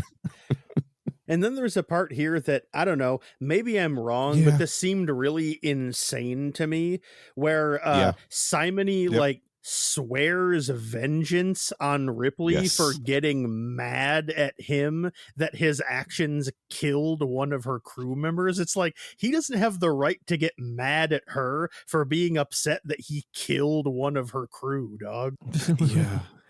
He'd show her how it felt to be terrified. First chance he got, he would show her. Then she would be sorry for what she had said to him. Screw them all. Cut to 2 pages later where he heroically sacrifices himself to save her life. That is correct. Almost immediately. Almost Immediately. Speaking of, that actually does happen right now. Ripley gets attacked by a xenomorph that jumps down on her from the treetops. And then her gun gets knocked away, so she fucking punches the xenomorph in the face, which I really liked. Yeah, that was great. She's like struggling. The thing's like wrestling with her, Lucha Underground style, and she just decks it in the fucking head. And but it actually, it's like when Angelina Jolie punches the shark in the second Tomb Raider movie. It's exactly like that. Yes, and then rides it to the surface. But yeah, she punches the alien in the face, but then the alien gets tackled off of her by somebody, and she's able to get her gun, and then her and Crack go Godfather mode on it and kill the shit out of it. They go Ghostbusters mode, right? Sure. I mean, as we've established on the show before, I've never seen Ghostbusters, so I'm just gonna say yes. Well, who are you gonna call? But yeah, her and Crack kill it, and discover that the person that tackled the xenomorph off of her was in fact Simony, who got his guts sliced open for the effort, and he's all like, did I do good? And then the narrative specifically says Ripley lies to him and says, yes, you're dying a hero. Does it really say that? Well, that's not the exact quote, but like, it does say, he's like, tell me I'm a hero, or whatever it was that he said. And Ripley's like, yes, you did a great thing. You helped us out. You were very heroic. But like the narrative, like the narration makes it clear that Ripley is lying to him to make him feel better because he's dying. It's interesting because she does say that he's a hero again later, like when they get on the ship and she's got to tell like Vreese and everyone what happened. Because they're like, good riddance to that fuckhead. And she's like, hey, he saved my life. He's a hero. So, like, I don't know. Again, maybe that Ripley is a little inconsistent in this. She sure book. is. Let's see. Then right after that, Call and Joner show up, and then they haul ass out of there. I want to analyze this a little bit. Was his first reaction of like, I'll show her what it's like to be scared? Was that just him?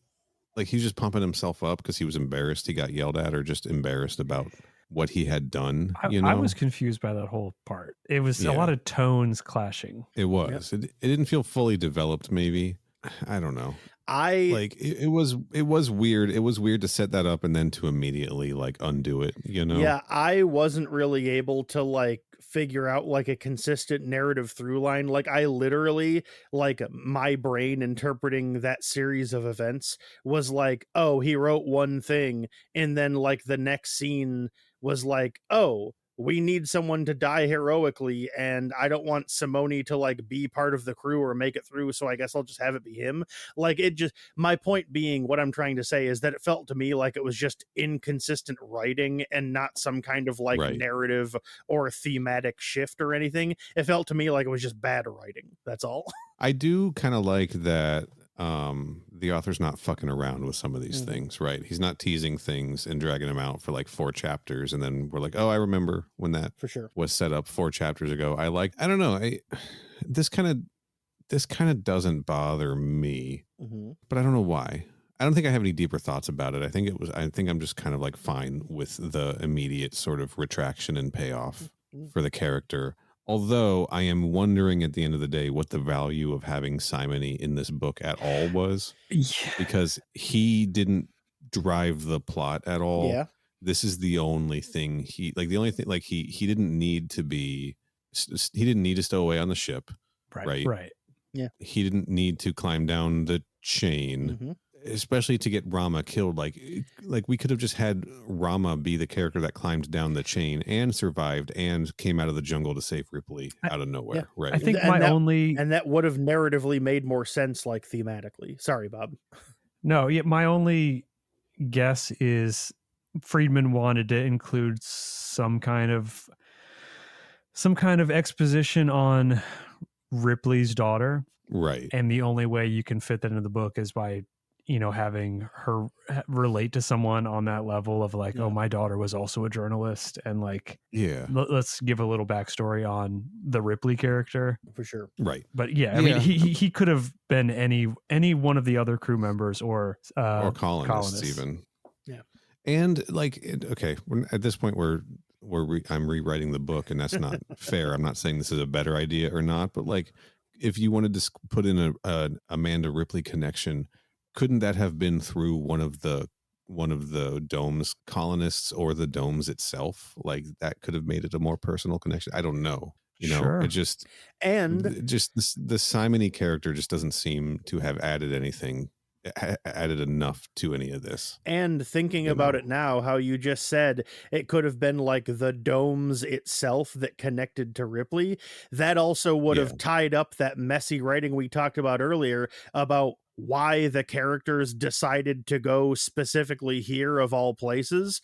Well, Ripley was like, oh, that's, where Amanda worked or whatever. Let's start there, Amanda was part of this project. Something Amanda knew about this. I found something or whatever in her journalism that was about this, and she had spent time there. The only thing it adds to the story is setting up more of the mythos of Ripley being like well known throughout the galaxy, like further world building. Because I think if they had all the characters being on either the Betty or the domes, then that might make it feel like too small of a world. I think having people outside of those two locations be included in the story makes it feel like a more, Star Wars style, world. Like for sure. Yeah. Dense world building. Yeah, that's fair.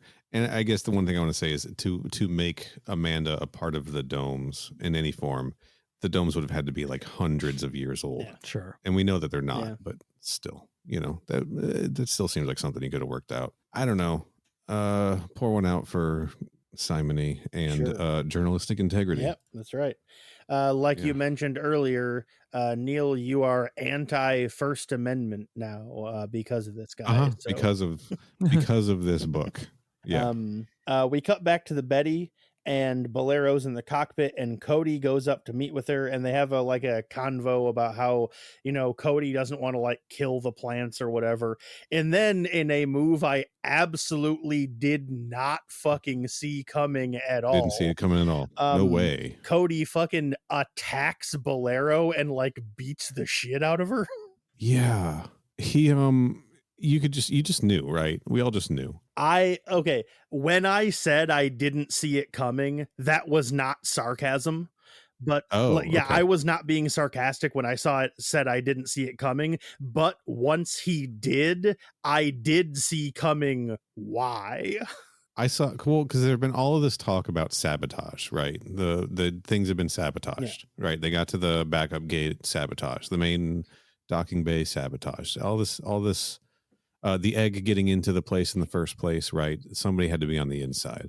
We spent enough time with all these characters in the jungle to know it was none of them. So it had to then be one of the two that just got, unless if somebody died off screen.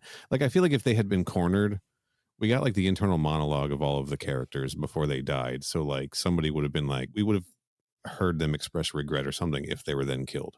Yeah. And so as soon as Cody... First of all, his name's Cody. All right, red flag. Okay. I don't know how many cool Codys do you guys know? Good point. Exactly. Wait, does that follow they're both C? Yeah, they are C names also. Yep. Call and Cody. Shit. By the way, I have to add Cody to our Android roll call. But as soon as it goes into the cockpit, I was like, this isn't good. He's the inside man, 100%. Right. The second he walked in, I was like, why else would he go up there? There's no reason. If he was really worried about he'd be like in the loading bay, like waiting for everyone to come up, like anxiously. The synthetic thing. Turns out Cody's a fucking synth, because as Bolero's getting the shit beaten out of her by Cody, she like gets on the comms and she's like, Vreese, I need your help. And so he drives up and then pulls out a big rifle and goes pow pow pow, and then milk blood starts coming out of him, and they're both like, he's a droid, what the fuck. They do put him down pretty fucking quickly. They sure do. Like they do talk about Vreese being a good shot. That bothered me, because they don't ever say, they didn't say Christie was a good shot. They just show him being a good shot. They didn't set it up. And then Vreese, they don't really have any reason to ever say that he's a good shot, and then now all of a sudden he is a good shot. Also, I would like to point out for regular listeners of the show, just like basically every single storyline we cover, this is a sudden third act android reveal of a character we formerly thought was human, just like happens in every story. Yes, it does happen in this one too. Let's see. Cody gets dragged away by Vreese and Gogolak, and then the final chapter of the book starts. Sorry, just adding Cody to my list. Let's see. Synthetics. That is our third. If we include Charlie from the 2022 annual, Cody is our third synthetic that starts with a C. Nice. Hell yeah. I'm glad you're keeping track of it. Are they all second gens? He is our second gen. Oh, spoiler alert, he's a second gen. We haven't found it out yet, but turns out Cody is also an Auton, like Call is. Sorry, Auton. I gotta get the term I correct. wonder if that implies that all Autons have C names. You're an Auton. Man, I never thought I'd get to see one. But all of the survivors except Ripley climb up the chain and get onto the Betty, and turns out the reason Ripley's not there is because she got held up saving Rex. Because saving the dog. Rex comes up to her and she's like, I'm not willing to leave you behind. And so she figures out a way to like fireman carry him or whatever. But while she's doing that, yet again, a Xeno makes a big leap and almost pulls her off the chain, but she once again hits it repeatedly in the face with her rifle and then shoots it a whole bunch, and then it dies. Yes. Important note here. She's climbing a chain. She has an electric weapon. She's carrying a dog. She's doing all of these things. Just conveniently, we find out that these chains are not conductive, right? That felt tacked on. That felt she describes them as, what do I do? She describes them as synthetic, and we're revealed this just in time for us to not have to worry about why she's shooting electricity at a chain. Yes, that is correct. Yeah. What are the chances? The information is withheld until she's in a position to shoot this thing. Because while it's holding, we understand while it's holding on to her, she's not going to shoot it because it would just conduct back through her. I mean, it could have been a cool twist to have her whip the chains in a way where it wraps around it, and then she blasts the chains with the gun, and it electrifies the whole thing. But after she throws hook shots the dog into the landing, the landing bay. Yeah, sure. And then just blast the thing. I don't know. Yeah, the synthetic chain thing. I was like, okay, he really wrote himself into a corner here and was like, fuck it. The one thing he decided to get pedantic about. Well, it's a flawless novel otherwise. This is the one problem. Speaking of withholding critical information until it becomes plot relevant, after everyone gets onto the ship, we then found out that while the team was traveling around the domes, they planted a bunch of explosives all over the place. Yes. And that just kind of fucking came out of nowhere. I was like, wait, what? But also, speaking of coming out of nowhere, we find out that a Xenomorph got on board the ship as well. It's implied that it's the one that killed Rama earlier, because I don't know if we really went into detail about how specifically that scene worked, but Simone climbs down the chain, gets down to the like the ground, and then he looks up and sees Rama like partially climbed down the chain, and then a xenomorph leaps out from the treetops, grabs Rama, pulls him off the chain, and then falls down through the trees with him. And then again, just like every other murder, it happens off screen, and Simone goes, I assume he's dead, and then runs away. And so the implication is that after it killed Rama, rather than leaving, it climbed up the chain and boarded the ship. And the explanation the book gives is because, well, Rama was the one that was supposed to like guard the hatch, and he was gone, so there was no one there. And I was like, I thought Vreese was the one doing that, but whatever, it doesn't matter. Brees was probably giving Bolero a foot rub. Probably. That sounds like him, yeah. And then is it implied that this juvenile xenomorph had hidden away maybe in the same compartment that Simone had stowed away in? Yeah, the justification the book gives is that because when it kills Rama, it wasn't fully grown yet. So when it climbed on the ship, it was small enough to be able to hide away, like in a place no one would see it. I don't know specifically if they imply it's the same place Simone stowed away on or not. That I didn't catch if they did, but yeah, I don't know. I kind of maybe just filled that in my head. Like anyway, xenomorph. Yeah, the xenomorph's on the ship, and the first thing it does is kill Gogolak. So right. It completely disposes of her in just one sentence. It's like it leaps out of the shadows and attacks, and she happened to be the one that was closest to it, and so covered in her blood, it chases after the rest of them. And I was like, oh, we're just totally dismissing her and hand waving her away. Okay, got it. I think I got a nice shootout between Ripley and Joner and Cracky, and they got to like toss her another gun because her battery is needs a recharge. And like their guns are like on the opposite side of the xenomorph, so she has to like distract it and move it away and all that. And right, she can like draw its attention while they sneak in and get it, and then when her power's out, they run for it. It was fine. It was fun. They put the thing down. Like and like you said, they bust out a bunch of guns and just shoot the shit out of this thing until it dies. That happens like 4 times in this book, and frankly, I think it's fun every time. It's pretty fun, but it's also I mean, I'd like some more interesting Xeno deaths. Yeah. Not a single bit of acid in this whole book, was there? I don't think so. Yeah, good point. For creatures that don't sneak attack, as they say in this book, a hell of a lot of sneak attacks done by these xenomorphs. For sure. Yeah.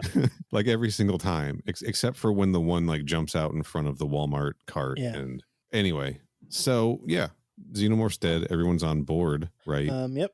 And then Ripley goes to see the remains of Cody to see if he's still like able to talk, which he is. Sure. This is when Cody reveals that he's not just an android, he's actually an auton, and he gives the explanation that he recognized Call's arm mole, and he has the same one. That's how he knew she was one too. And then makes this demand of her, gives her a list of a whole bunch of other autons that are not like free, and says, you have to go rescue all of them. And she's like, she said, is there 12? Was that the number he gave, or am I pulling that out of nowhere? Well, 12 was the number of xenomorphs on the heat reader earlier. I don't know if he gave a specific number of them here. So there are more like us, Call, second generation androids. They're forced to serve as I served. Free them, Call, promise me, right? She promises him, and then he agrees to tell them whatever he knows about Loki, but he's got a degenerative brain disease. Yeah, he basically has a sudden onset Alzheimer's, so they need to ask him questions fast. Yes. Did he say that that's something that's programmed into them also? Yeah, it's like or was that just him specifically? I think it was a security thing that was programmed into him. That's correct. Yeah, I don't. It was a security feature that's, I believe, programmed into all of them. If they suffer Alzheimer's, yeah, if they suffer some kind of massive traumatic bodily injury, then their like information like bank is designed to wipe itself after a few minutes. Why a few minutes? Why, like, it seems like the better feature would be like immediately. The reason why is so that they still have enough time to interrogate him and get some information out of him. Like, I don't I think just hate that. I don't think there is a narrative justification. So The reason is so that he can give them some information, but not all of the information. correct. Right? Yes. I just think, like, from a practicality standpoint, be like, yeah, if we're harmed beyond repair, our brain just shuts down like immediately. What was his change of heart? He's being forced to serve Loki, right? And he sees Call as like someone sympathetic he can get to like save them. I think he's kind of like fighting his because he even says like, I can't give you direct answers, but I can kind of give you non-answers. Yeah, there are certain things that I am programmed to not be able to say, but if you ask me a question where the answer is one of those things, I'll figure out a way to answer the question without actually saying it. It's super unexplored, but given that he wants to free the other Autons, I feel like he had motivations. He was working with Loki because he had to, but he probably had like a mission of his own he was hoping he could do. And maybe now that he's dying, he's like, I don't have any other choice. I might as well give up whatever I have and try to get somebody else to pick up the work I want to do. It's very underexplored. Yeah. And as they hint, as they not imply, but as they tease at the very end of the book, none of that might even be true anyway. Yeah, but it is, but it might not be, but we're going to check it out anyway. Yeah. But anyway, let's see. We basically find out what the details of the deal are with the Malakak and what they were all up to and everything. And the reason, okay, hold on, all right, tell us, Bob. The Malakak were basically using the Xenomorph DNA as Blue Chew. I was going to say, have you heard of Blue Chew? You guys heard about this? Yeah, that's why these Xenomorphs are blue in color. Yeah, there we go. Basically turns out that the Malakak have become sterile, and so their plan is to create a line of Xenomorphs that partially have Malakak DNA in them. That's why these Xenomorphs look weird. So they have like an exoskeleton rib cagey thing, and their plan is to breed these partially Malakak Xenomorphs and then capture the Xenomorphs and extract like the Malakak DNA from them, because they're sterile, but Xenomorphs are insanely fertile. So they think that if they can get Malakak DNA that's been slightly tweaked with Xenomorph DNA, and then I guess genetically recombinate it back into their species, it will make them not be sterile, I guess. And I was like, absolutely, and I was insane. Like, what the fuck are you talking about? But okay, whatever. This is psychotic. That makes no sense.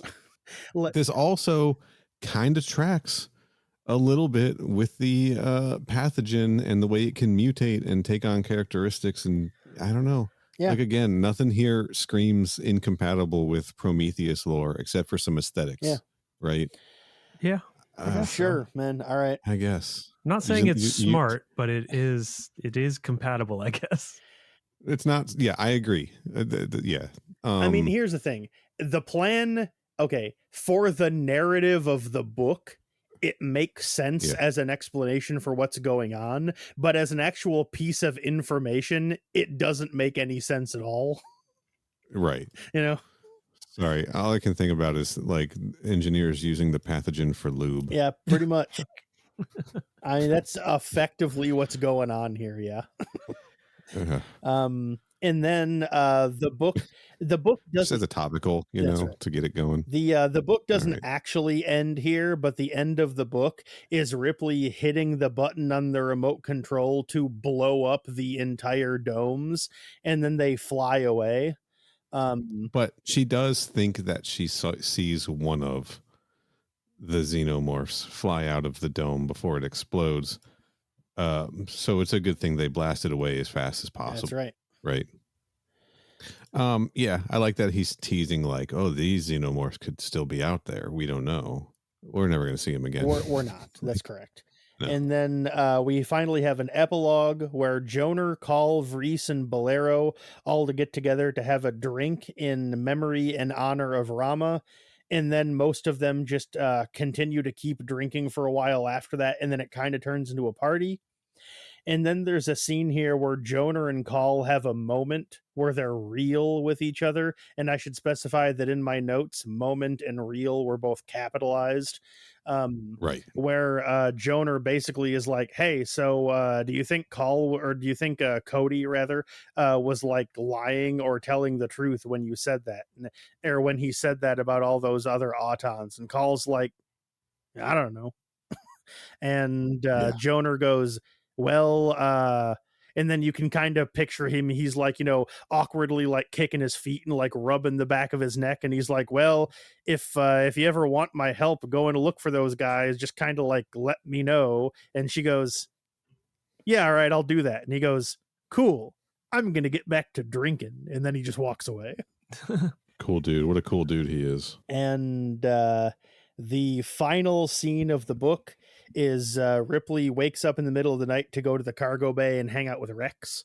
And Angie shows up and demands to join her crew. And then there's like a page or two of like internal monologue of Ripley being like, I don't want her to join my crew. The more people we have around, the more likely they're going to die. Plus, all of us are all going to die eventually anyway. So what's the point? And then Angie's like, I said I want to join. And Ripley's like, okay, fine.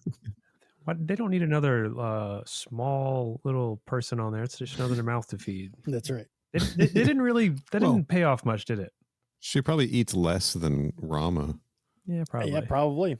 So, but I was expecting her to like, it's a net gain. I was expecting her to hide in something small and like escape the xenomorph that way, but her being tiny didn't really pay off.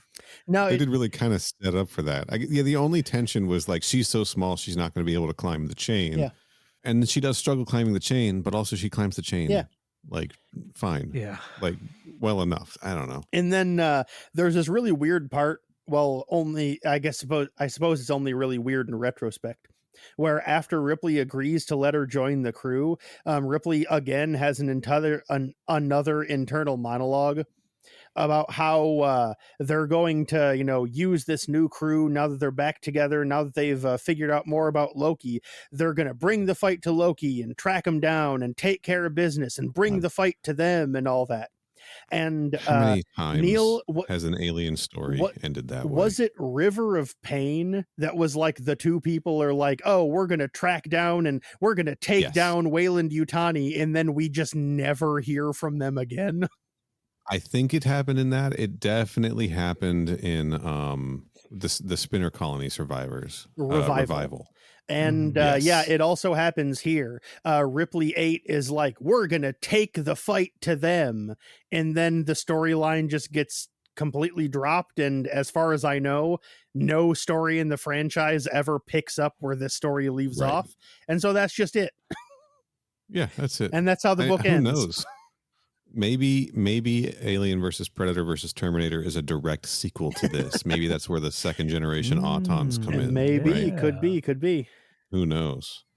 I do want to mention that like Ripley is when she's arguing with Angie about if Angie's going to join on, like Ripley's thinking about how she failed all of these people. She's like, and I failed Newt and Hicks and Dylan and DeStefano and Rama. I love that DeStefano got a mention. Hell yeah. Can't forget about our boy DeStefano. Could have been Purvis. Could have been. Like I guess you didn't fail Purvis. Purvis was kind of doomed from the start. That's true. But yeah, just DeStefano getting thrown into that list. I don't know, man. But yeah, that's how the book ends. That's it. That's the book. I'm going to mention one thing. The aesthetics don't match up exactly, but the idea that these xenomorphs, which have been crossed with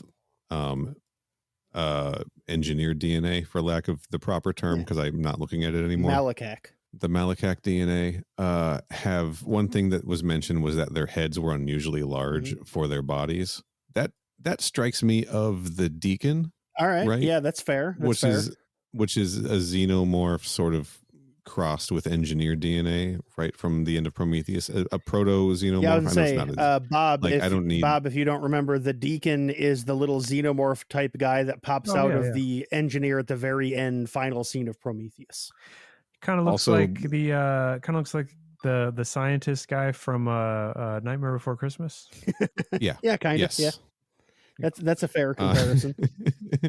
I'm not sure that's actually accurate. I put a picture in Discord for you. Yeah. But even the Deacon's also like blue in color, and we only see that one. I know they pop up in the role-playing game, so I'm not sure if we have like a size they grow to or anything. Well, they also famously pop up in Fire and Stone, if you recall, Neil. Well, no, they were changed. Weren't they all changed to xenomorphs in that? They were supposed to be in Fire and Stone. Well, no, in specifically Prometheus Fire and Stone, because if you recall, one of the Deacons turned into a mountain. All right, Bob, I see the resemblance.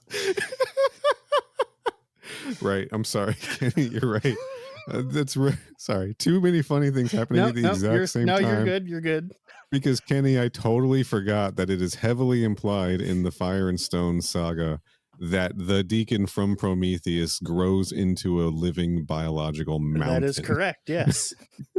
and listeners, while I was saying that on the show, Bob posted in the chat a picture of the Doctor from Nightmare Before Christmas. And like he posted that picture at the same time I made the mountain gag. And so Neil was like, his brain collapsed because two different funny things were happening at the same time.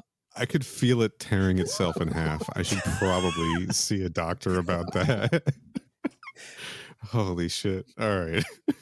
Good times. Anyway, yeah, I'm not implying that this is a Deacon, but I am thinking like there's some similarities, there is some overlap, and I think with just it wouldn't take much. You could put a filter over Original Sin, and it would be like you could make it connected to like the current Alien universe. There's some stuff in the Alien franchise that it's just straight incompatible with the canon storyline that's currently happening. Right. Like Newt's Tale, for instance. Sure. But some a lot of those earlier Verheiden comics, right? But like yeah, when we start like seeing Outbreak, for instance. But yeah, there is stuff like this book where it can still mostly work, or you'd only need to tweak a few things here and there rather than change like entire swathes of the story. Like this, like 95% still works in the current iteration of the canon in a way that a lot of other stories from this time or before this time simply can't. Right. And like I'm looking now, I'm on the Xenopedia. We've had jockey xenomorphs pop up in certain things. Yeah. Infestation, for instance. Yeah, and they don't match the description from this book, so for sure. We're seeing something a little bit different here.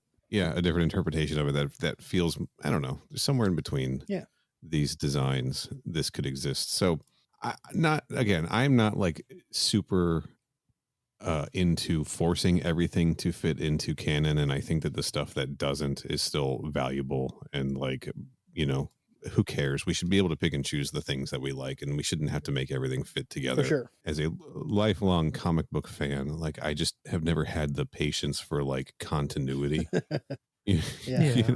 Like I just don't think you need it. It'll make you hate it if you keep like going down those rabbit holes. Right.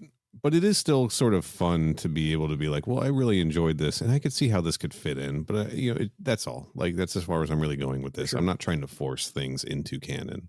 Anyway, that's Alien's Original Sin. So, before we get into the reviews, is there anything else anyone else wants to say about it? I don't think so. All right. I think I got most of my commentary in. Oh, I do want to say I did a quick search in the ebook. Only 2 Walmart references. I thought there were 3, but okay. Yeah. There were let's just close that tab. Right. There were only the 2. All right. and we hit them both. Yeah, like my comment earlier was because I thought I remembered there being a third one, but I guess not. So that's fine. Yeah. All right. Well, then let's review it. We don't need to like go with like numbers or anything, just general thoughts about it. No, we're gonna develop a rating system right now on the spot and stick to it. All right, then Bob, what's your numerical rating? No, but seriously though, Bob, you can go first. What did you think of it? Yeah. The first half, I was on board. I thought they were setting up some fun world building, some fun like threads that you could grab onto. We had Loki, we had the crew of the Betty kind of doing their own little adventures. The colonist subplot that we didn't know was going to be the main plot fully, but right. Like a lot of interesting things happening, and then like literally at the halfway point of the book, breaking up at part 1 and 2 of this podcast, it just turned into the most paint by the numbers alien story. Yeah. I mean, it's like you almost have a 1-for-1, Kane dinner scene. There's just so many things that you like at this point we've come to expect. And I think there's so many more interesting things you can do with alien stories, which the comics are doing. Mm-hmm. Yes. But the book is just, it retread a lot of the same stuff that we've seen so many times. It's always, get to the destination on the ship, or the destination on the settlement or whatever. And before we blow everything up and you're being stalked by aliens the whole time. There was a lot of potential, and it just kind of fell back into what it always falls back into, seemingly. I get that. Formulaic is definitely the word. The story the second half of this ended up being a lot smaller, right? Mm-hmm. Like when we find out that the stakes are literally like this group of people on this essentially like abandoned colony, not really abandoned, but like they don't even get like regular food shipments, right? For sure. Like the danger of the xenomorph spreading beyond this colony like significantly drops. Sure. Right. With just the reality of this colony's place in the universe. But I thought that there was some very cool, like some different things here. I mean, I don't know that they did enough with the forest or jungle setting, but it was a change of pace. Like it wasn't something what we've gotten before, right? In an alien, it's certainly not in an alien movie or series, right? Like, we've gotten it plenty of times since then. Like we brought up Fire and Stone, right? Yep. And then I think Sea of Sorrows, a lot of that takes place out, not in the woods, but like outside. Right? But like outside, so, and then obviously we mentioned Revival too. So like we've gotten a lot of that since then.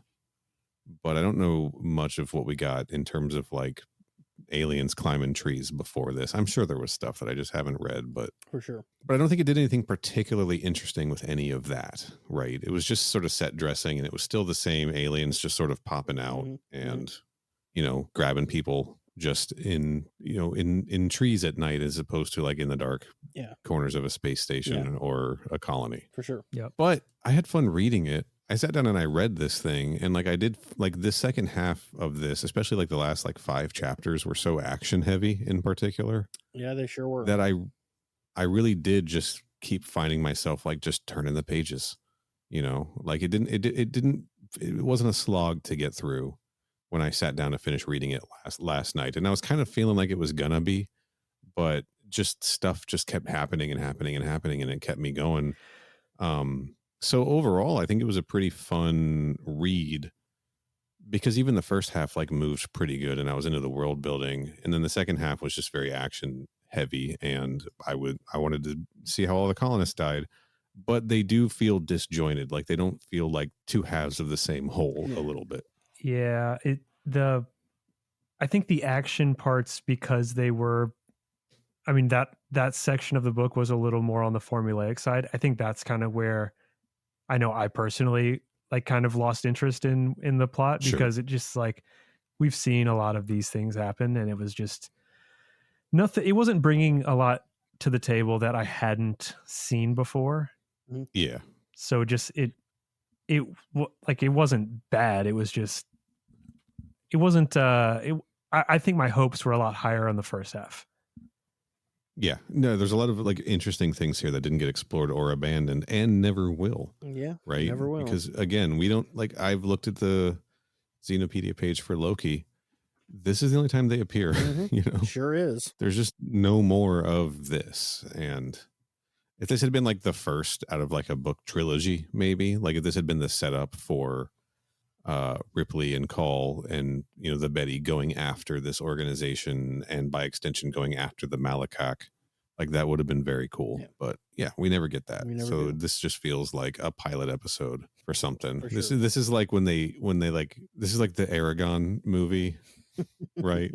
And they're like, we're just not going to make any more of these. Sorry, guys. That's exactly what it's like. Yes. I don't know. I've never seen that or read those books. That was the only, like, I was like, what's like a fantasy series where they're like, this is going to be the next Lord of the Rings. And then they're like, nope, it didn't do well. We abandoned that. No, I'm fine with the reference. It made sense to me. It made me laugh. So, okay. Kenny, what about you? What did you think of this book? I'll start with the ending of my review. I thought this book overall was extremely I believe I went on record on part 1 of this episode talking about how I thought that nothing really fucking happened in the first half of the book. And it felt like it was just a whole bunch of like putting up set dressing and like moving pieces around. And like it took half the book to explain like stuff that could have been done in like, half of that time or whatever. Right. And having read the second half of the book, I think that is even more true because we read 9 chapters of this and there's still another like 2 to 3 chapters of moving pieces around until the plot finally gets into gear, which means literally like 2/3 of this book is just stalling for time until the plot kicks in the final like third. And so I thought, doesn't that sort of emulate the structure of Alien a little bit? I mean, it does in theory. My complaint is that I just think they spend too much time setting everything up. Like it's like I'm okay with them taking a while to get into it because like you said, that's generally how especially the best Alien movies are structured. But it's just there's a difference between taking some time to do everything and taking too long until you finally get to it. And I think this book crossed that line. Now sitting here right now, I can't articulate like what the difference is between those, but to me, I did think that they just took too long to get to it. I think that's fair. I'll say like for this second half, the first 4 chapters or the first 5 chapters did not go as fast as the last 5 I was reading. For sure. I'd be curious to see what this felt like written as a comic book arc where it's a much shorter. Yeah. And then also as maybe a novel that's twice the length. Sure. Because I feel like there's a lot, either a lot more to explore or trim a lot of the fat and make it shorter. Yeah, for Where sure. it stands now, it just feels a little like uneven in what's going on. Mm-hmm. And then when the plot finally did start kicking in, like again, I still maintain, like I said earlier, that I don't think there's enough plot in this book for it to be the length that it is. I just don't really think there's that much actually going on here from a narrative standpoint. Most of the book is characters wandering around and talking to each other. And then when the Xenomorphs finally show up and start killing people, it feels like it's like a montage or like an anthology sequence where it's just like it's a whole bunch of not connected scenes of random pairs of people just getting attacked in a jungle by a xenomorph. It's all the same thing, but it's just different enough that it doesn't really feel like there's a cohesion there. It just feels like a bunch of random stuff happening at like the same or similar times, but it's all just kind of the same thing. So you're like, I don't really know what's going on here. And then exactly in the final chapter of the book, Friedman finally remembered that he has to wrap up the plot. And so like 4 plot important things happen in like an 8-page stretch. And he's just like, oh, got to wrap all this stuff up. And then introduces a bunch of plot twists that never get followed up on. Of course, there's no way for him to know that at the time. But it's just like the book just kind of, it feels like he had a cool idea, Xenomorph stalking people in a jungle, and then kind of like, worked backwards from there to get the rest of the book out of it. And it's just like, that's a cool idea, but I don't know if the idea is strong enough to fit, to hold up an entire book. And having read the book, I still am not sure that it is. And so like I finished the book and I was like, it's fine, I guess. It's not even close to the best Xenomorph thing we've read. But I can't even sit here and say for sure that there are other things we've covered that I've liked less than this. This might be the lowest thing on the list right now, just because I can't recall anything else I've enjoyed less. But there might be Alien Covenant Origins. Well, I don't know. That book is too important in the narrative of the podcast for me to completely dismiss it.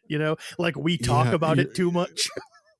We honestly do. That book honestly does come up a lot. And so like, but again, my point is that's not to say that I think it's bad.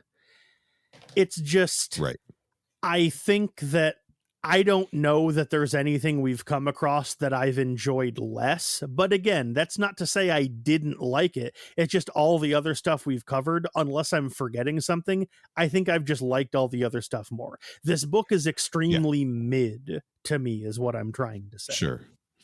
No Riz on this one. Like it's not terrible, but I definitely don't love it or even particularly like it that much, but I don't hate it.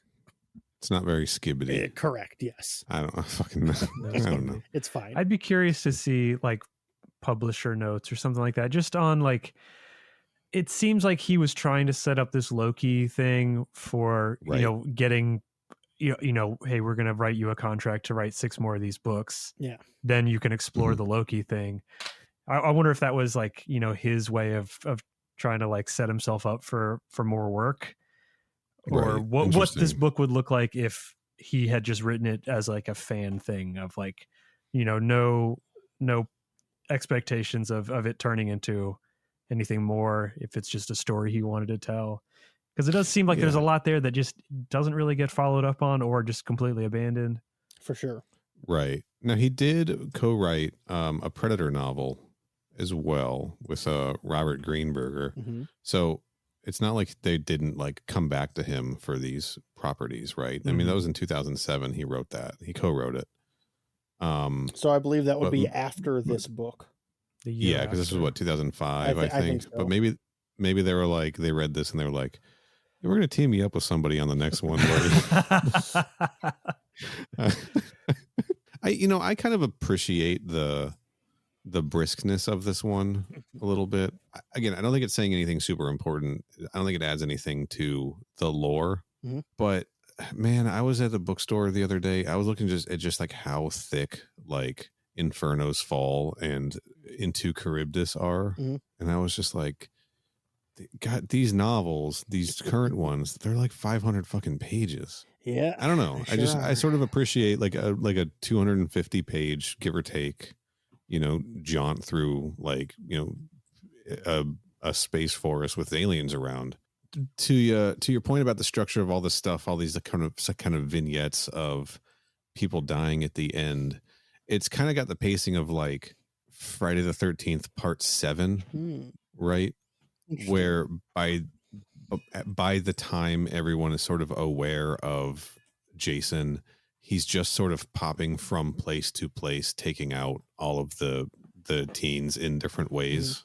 And there's you never really get any sense of where anybody is or how he's moving around. He's just sort of like, it's just kill shot after kill shot, right? Yeah. Mm-hmm. And I think that that's kind of fun, and I think that it works better when you're like, well, no, there's like 4 xenomorphs or whatever at this point. Yeah.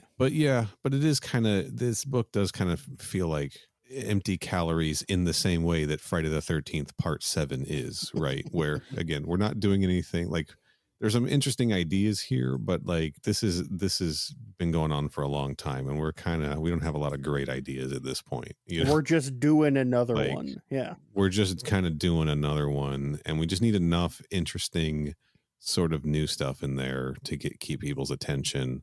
And that's where like the Malacock with the infertile Malacock. Mm-hmm. This feels very late sequel, I guess. As you would say, feels very Third Dimension Studios sequel. Yeah.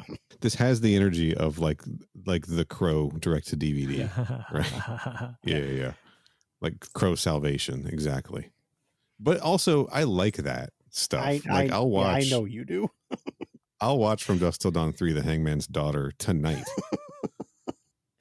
The way you said that, it sounds like a threat.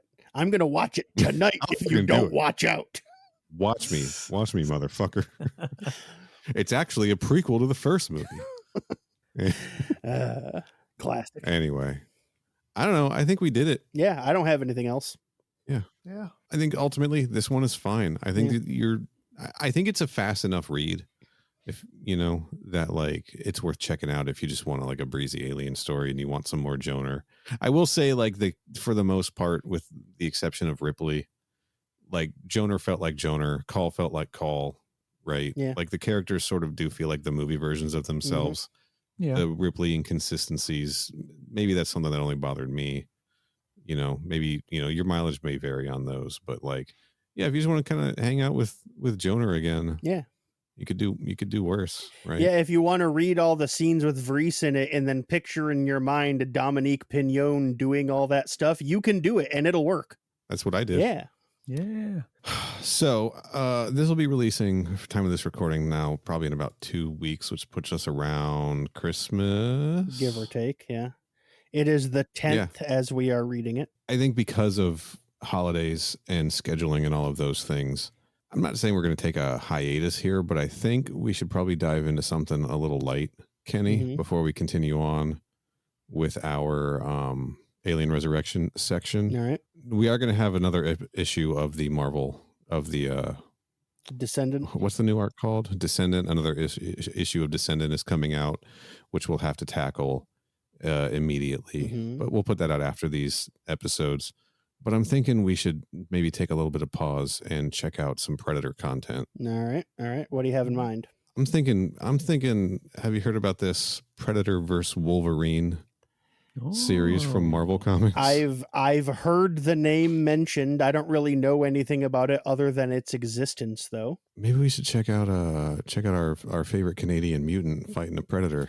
So yeah, I think that either our next episode will either be Alien Descendant Part 2 or Predator versus Wolverine issue 1. So that is like a mini series. It's not like a one shot or whatever. It is a 4-issue miniseries.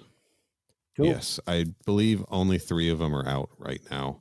Also, the cover of issue 1 has them fighting like out in a wintry like mountaintop. So A, that feels on theme for something done around Christmas or at least in the winter. And B, given me vibes of the Damon Lindelof Ultimate Hulk versus Wolverine miniseries that opened with Wolverine being torn in half by the Hulk. So we'll see. We'll see how that goes. We'll certainly see. That's correct.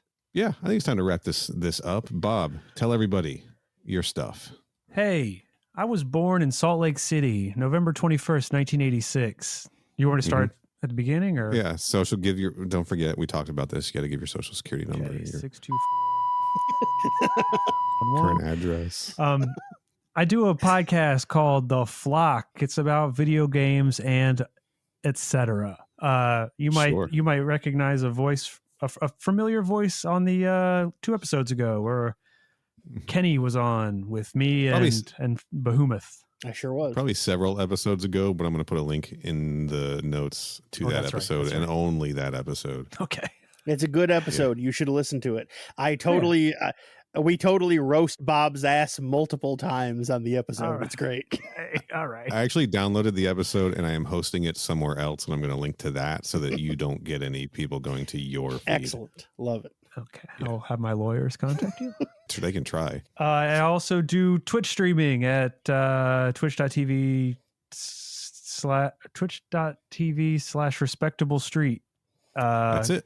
Dude, I was as actually I don't think we were recording yet when I mentioned it, but Bob streamed last night as of this recording, and we watched a fucking phenomenal movie last night. Did a little private screening of one of my favorite horror films by Nice. by an auteur director that I love to follow.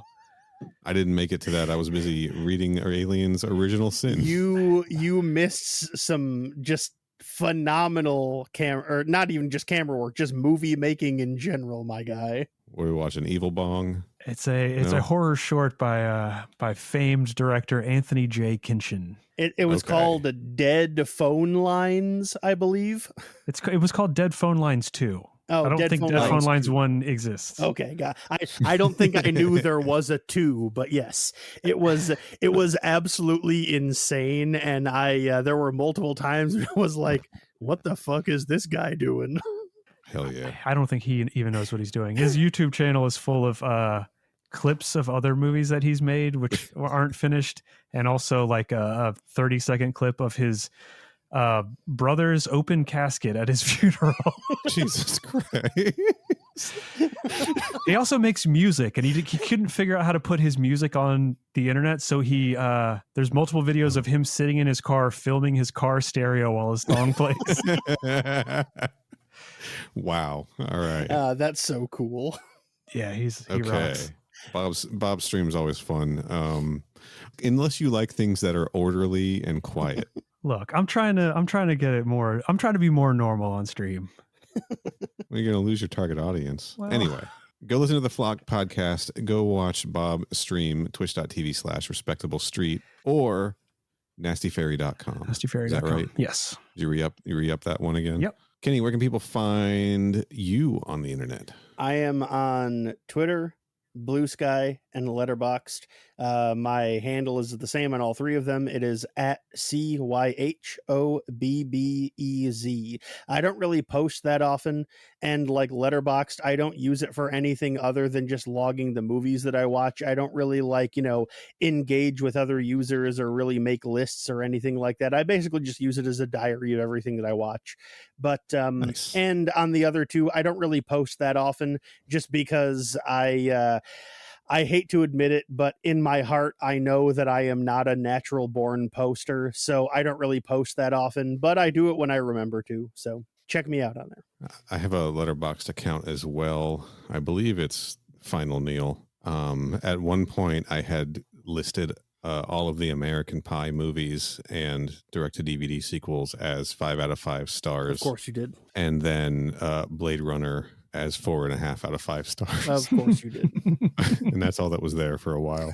But you can find me on the internet at Twitter, Blue Sky, Twitch, which I don't do a whole lot of, and Instagram at Final Neil. I've kind of consolidated. Everything's at Final Neil now. Also finalneil.com. You can find links to all of those things, including my other podcast, MK PodQuest, which we are putting out a few more episodes of before we close the books on that. So look out for those, or don't, whatever. Sure. Kenny, where can people find this show on the internet? We're on Twitter still at Crew Expendapod. We're on Blue Sky at Crew Expendable. We're on Instagram at Crew Expendable Pod.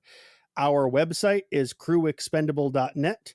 Our YouTube page is youtube.com/@crewexpendable. And if you want to send us an email, that email address is mother@crewexpendable.net. When we were recording the episodes originally, back a little while ago, I always kept on forgetting one or two of the links. So it eventually got to the point where I typed all of them out and pinned a message to it in our private Discord server, so that way Sure. I'll never forget, and I can just rattle them off, reading them live into the microphone like I just did. There you go. Yeah. Just a little brief aside. Thinking about Instagram handles. Earlier today, I was talking with my MK PodQuest co-host Corey, one of the hosts of They Made Another One, about buying boots He knows I'm a boots guy, Mm-hmm. right? Mm-hmm. But I'm a Florida boots guy, so winterized boots aren't usually a concern for me. Mm-hmm. Hey, you're So more concerned with knocking them. Hey, yo. Got him. So Anyway. Long story short, a search for winterized boots led us to the website horseyhooves.com, Okay. which is a website for people who love horses and the TV show Yellowstone. Cool. But under contact us, these motherfuckers got the Instagram handle @horses. Whoa. Wow. Unbelievable, right? I'm actually kind of impressed. 171,000 followers, and all they post is pictures of horses. Aspirational. We'll be back next episode to talk either Alien Descendant Part 2 or Predator versus Wolverine Part 1. And we hope everybody has a Merry Christmas, Happy Holidays, Happy New Year, etc. And until next time, stay frosty.